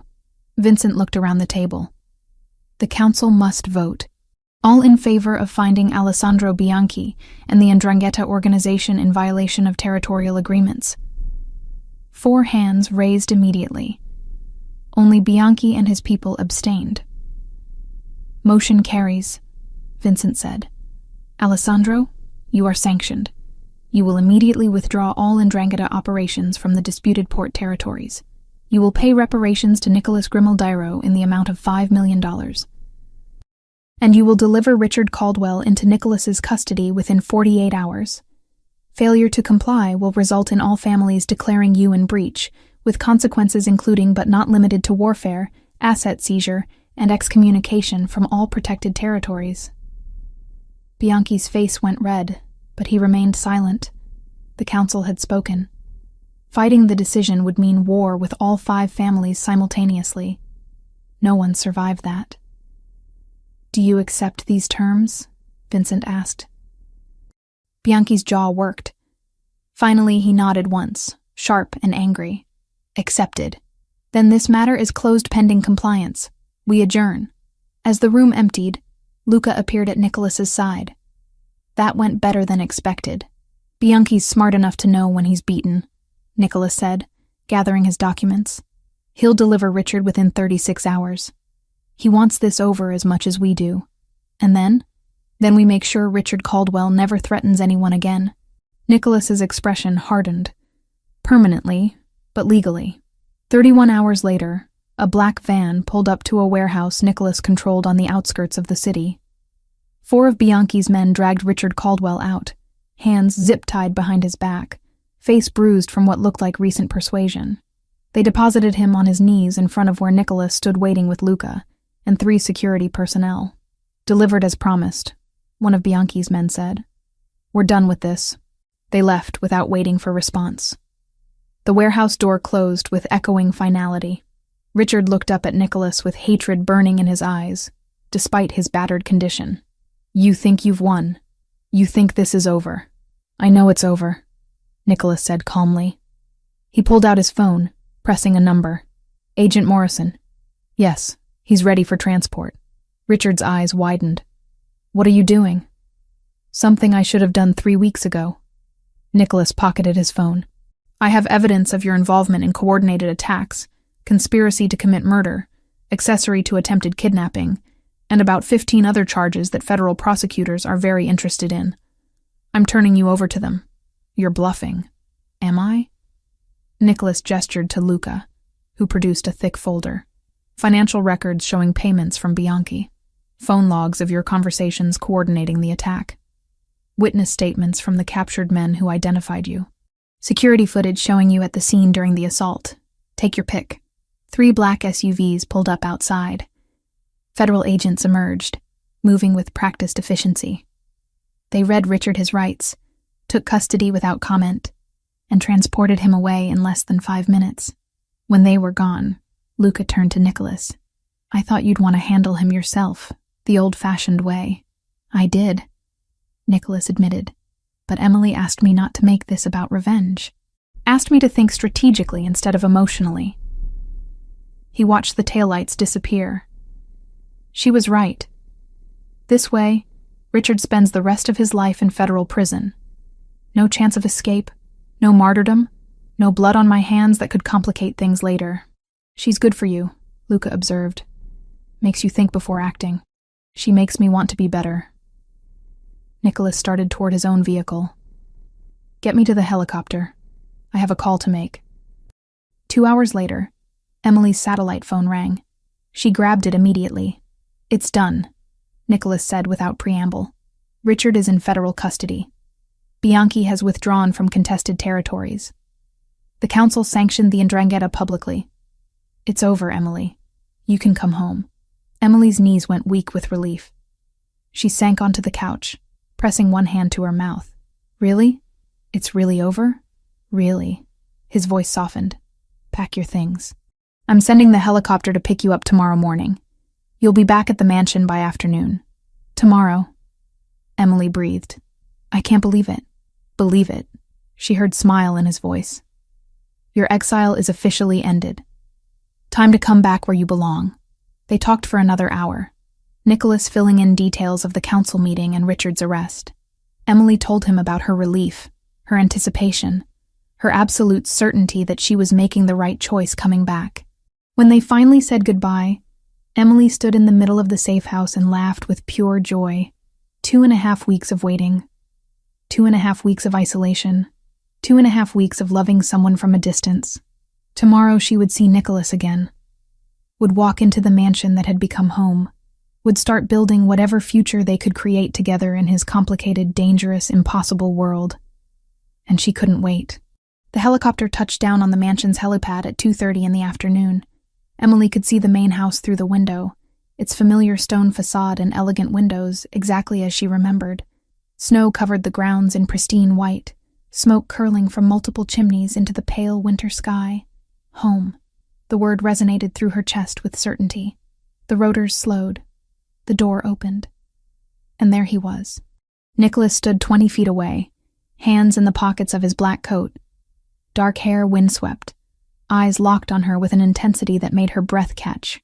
He didn't move, didn't smile, just watched her with an expression that held everything he couldn't say in front of the guards and pilot. Emily climbed out, legs slightly unsteady after the flight. The moment her feet hit solid ground, Nicholas closed the distance between them. No hesitation, no concern for appearances. He pulled her into his arms, one hand cradling the back of her head, the other wrapped firmly around her waist. "You're here," he said against her hair. "You're really here." Emily pressed her face into his chest, breathing him in. Coffee and expensive cologne, and something uniquely him that she had missed desperately. "I'm here." They stood like that for long moments, neither willing to let go first. Finally, Nicholas pulled back enough to look at her face, his hands moving to frame her cheeks. His thumbs brushed across her skin like he was confirming she was real. How was the flight? Long. Beautiful. I don't care. Emily laughed slightly. I just want to go inside, see Maria, sleep in a real bed, not think about armed guards for at least 24 hours. Nicholas smiled, the expression transforming his usually serious face. That can be arranged. He kept one arm around her as they walked toward the house, her bag carried by security who maintained respectful distance. The back entrance opened before they reached it. Maria stood in the doorway, her face crumpling the moment she saw Emily. Mija! The older woman rushed forward, pulling Emily from Nicholas's embrace into her own. Gracias a Dios, you're home safe.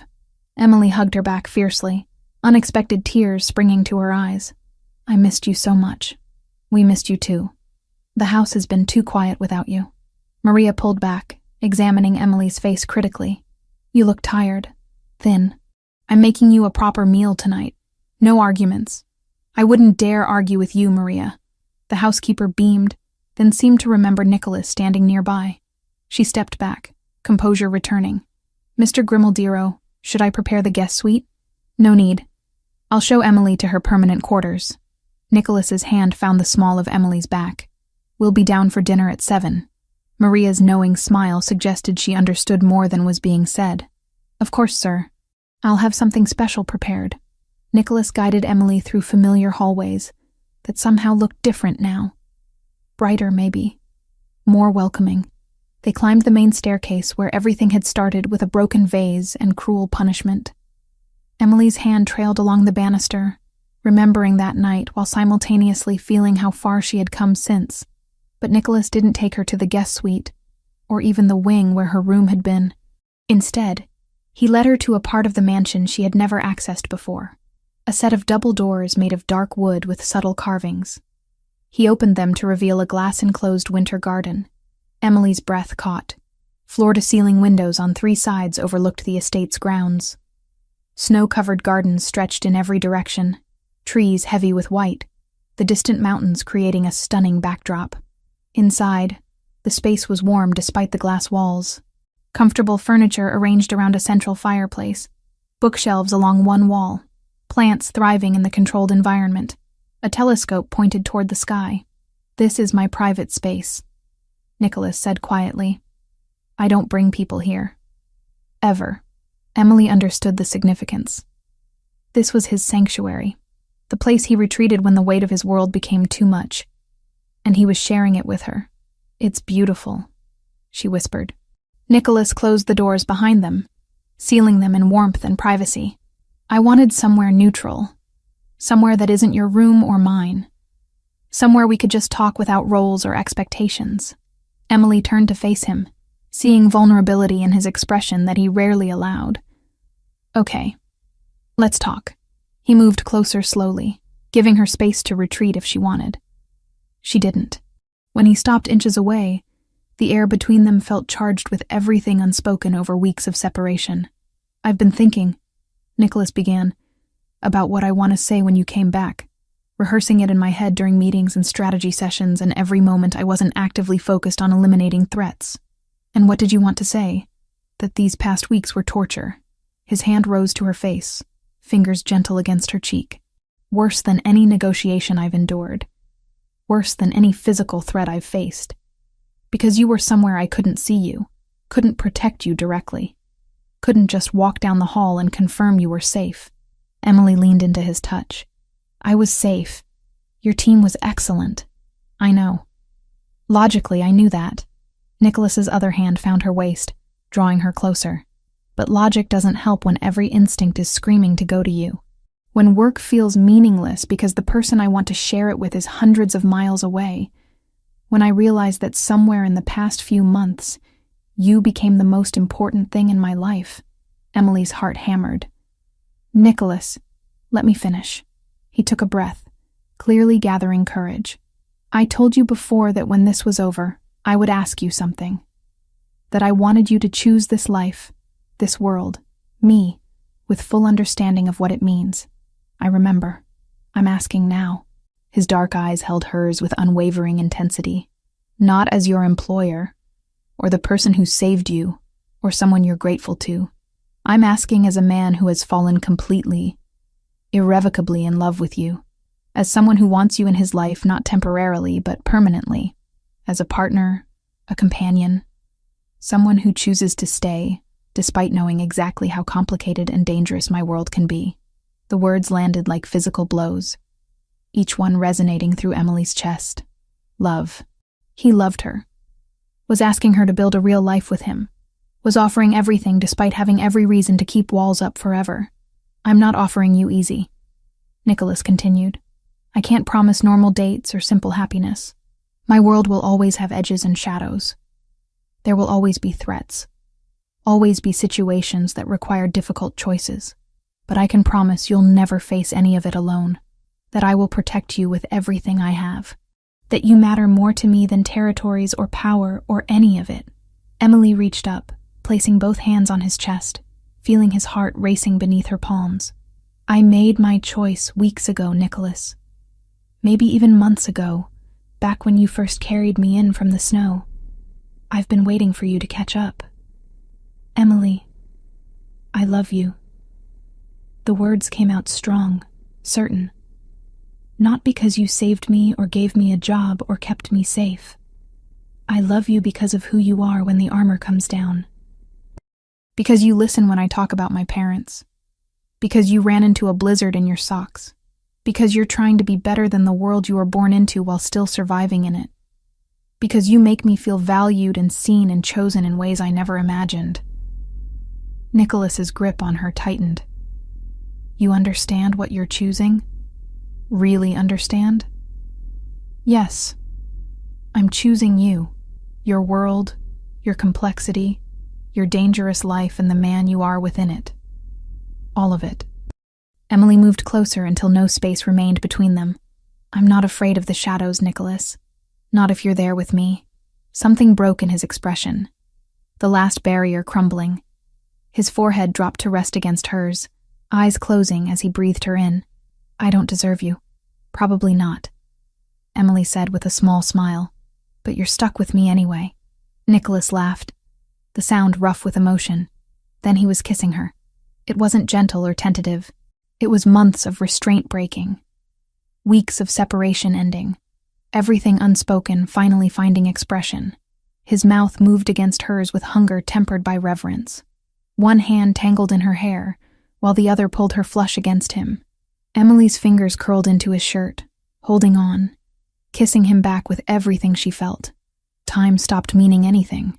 There was just this, his taste, his warmth, the solid strength of him surrounding her. The way he kissed her like she was precious and necessary, and entirely his. The way she felt safe and wanted and home in his arms. When they finally broke apart, both breathing hard, Nicholas kept her close. His thumb traced her swollen bottom lip with devastating gentleness. Stay with me, he said quietly. Not in the guest room. Not as an employee with separate quarters. Stay with me. Emily's answer was to kiss him again. The months that followed brought changes both subtle and significant. Emily's position shifted from assistant house manager to something that defied easy categorization. She worked with Maria on household operations, but also began involvement in the legitimate business ventures that comprised half of Nicholas's empire. Import operations, real estate holdings, investment portfolios. The legal side that balanced the illegal. She enrolled in online business administration courses through a respected university, studying at night in the winter garden that had become their shared space. Nicholas often worked beside her, both of them comfortable in companionable silence broken by occasional questions or observations. Maria continued running the household with impressive efficiency, but her relationship with Emily deepened into something genuinely maternal.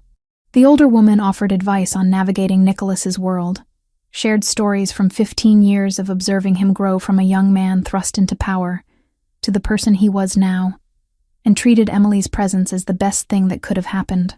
The household staff adapted quickly, some because they genuinely respected Emily and saw how she made their normally intense boss actually smile, others because they recognized the shift in dynamics and knew better than to cause problems. But respect became genuine over time, as Emily proved herself capable, fair, and willing to work alongside them, rather than above them. 2 months after her return, Nicholas hosted a formal dinner for his business associates. Emily wore a dress the color of deep wine, elegant and understated, chosen with Maria's help. She stood beside Nicholas as he introduced her formally. "This is Emily Turner," he said to the assembled group of powerful, dangerous men. "My partner in every sense of the word. She is under my complete protection and should be treated with the same respect you show me. Any disrespect toward her is disrespect toward me. I trust we all understand what that means." The message was clear. Emily was untouchable, an extension of Nicholas himself. Harming her would bring his full wrath down on whoever was foolish enough to try. The men nodded, understanding perfectly. Several approached her throughout the evening, polite and careful, treating her like the valued partner Nicholas had declared her to be. Emily handled each interaction with grace, years of working customer service jobs giving her skills in reading people and navigating social situations. Watching her from across the room, Nicholas felt pride and possessiveness mix with the love that had become his constant companion. She fit into his world better than he had dared hope, brought light to corners that had been dark too long, made him want to be worthy of the choice she had made. Later that night, alone in their shared quarters, Emily found a small box on her pillow. Inside was a key. "To everywhere," Nicholas said from the doorway. "No locked doors, no restricted areas. This is your home as much as mine now." Emily crossed to him, key clutched in her hand, and kissed him with gratitude she couldn't put into words. Winter turned to spring, turned to summer. Emily's courses progressed. The businesses ran smoothly. Threats emerged and were handled with the efficiency Nicholas had perfected over years. Life found a rhythm that felt sustainable despite its complexity. Maria watched them together with satisfaction. The way Nicholas's face softened when Emily entered a room, the way Emily laughed at his dry observations, the way they moved around each other with unconscious synchronization. This was what the cold mansion had needed all along. Life. Love. Purpose beyond power. Fall arrived with changing leaves and crisp air. Emily celebrated her 20th birthday with a quiet dinner, just her and Nicholas and Maria, exactly how she wanted it. No grand gestures, just the people who mattered most. Then December came again. A full year since that night in the blizzard. Emily stood at the base of the main staircase on Christmas Eve, looking up at the banister where everything had started. The mansion was decorated beautifully again, every surface sparkling with holiday spirit. But this year felt different. This year she wasn't a nervous maid trying to avoid Richard's criticism. This year, she was home. "Need help with that?" Nicholas appeared beside her, gesturing to the final garland she was supposed to weave through the upper banister. He wore jeans and a dark sweater, casual and relaxed in a way he rarely allowed anyone else to see. "I've got it," Emily said, starting up the stairs. "The last time you said that, you broke a priceless vase and nearly died." Emily laughed, pausing to look back at him. "Are you ever going to let me live that down?" "Never." But he climbed the stairs behind her, positioning himself to hold the ladder she didn't actually need. "I'm just here for moral support." "Moral support," Emily repeated, grinning as she wove the garland through. "Is that what we're calling it? And to catch you if you fall." My hero. They worked together in comfortable quiet, Emily decorating while Nicholas steadied things and handed her supplies. When she reached for the final piece, a golden star meant for the very top, Nicholas caught her hand. "Wait," he said. Emily looked down at him, confused. He was staring at her left hand with an expression she couldn't quite read. Then she realized. A ring circled her fourth finger where there had been nothing that morning. Platinum, elegant and understated, with a deep blue sapphire catching the light. Her breath stopped. "Nicholas?" He climbed the last few steps until they were level, his hand still holding hers. "I had a whole speech planned.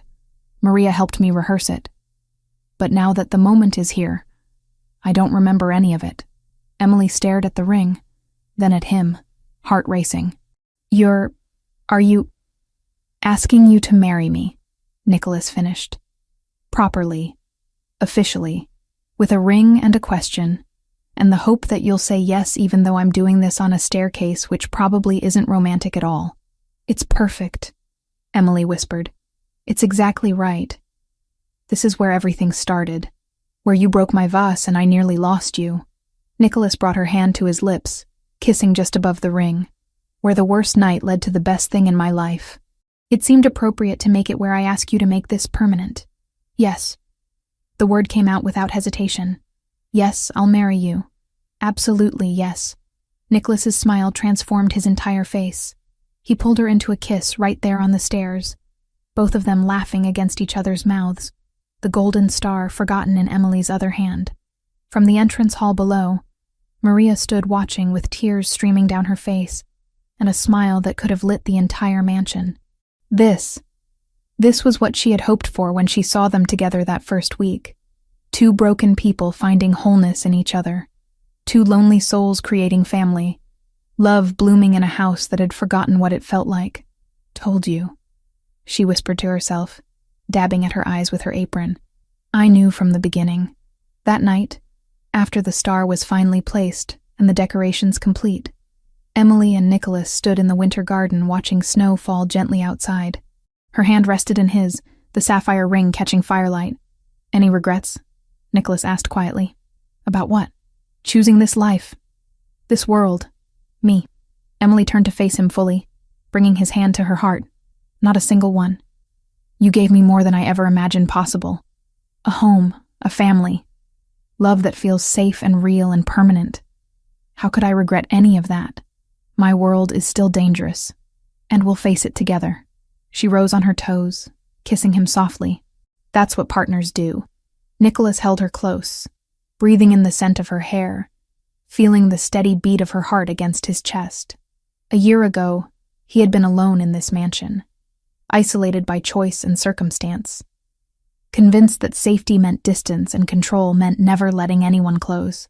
Then a clumsy, kind, resilient girl had stumbled into his life by breaking something expensive, had survived his world's cruelty and chosen to stay anyway, had loved him despite every reason not to, had transformed everything simply by existing. Thank you, he said against her hair. For what? For choosing me. For staying. For making me believe I could have this. Emily pulled back to look at him, seeing the vulnerability in his dark eyes, the genuine wonder that she had said yes. I'll choose you every day, Nicholas. For the rest of my life. That's what this ring means. Outside, snow continued falling. Inside, in the winter garden of the Grimaldiro mansion, two people who had saved each other held tight to the future they would build together. Complicated and dangerous and imperfect, but theirs. Completely, irrevocably theirs. And exactly 1 year after the worst night of Emily Turner's life, she celebrated the best decision she had ever made, saying yes to the man she loved, saying yes to the life they would share, saying yes to forever in a world she had chosen with eyes wide open and heart completely willing. Maria was right. This house had needed life and love. Now it had both in abundance. And the story that began with a broken vase and a blizzard ended with a ring, a promise, and two people who had found home in each other.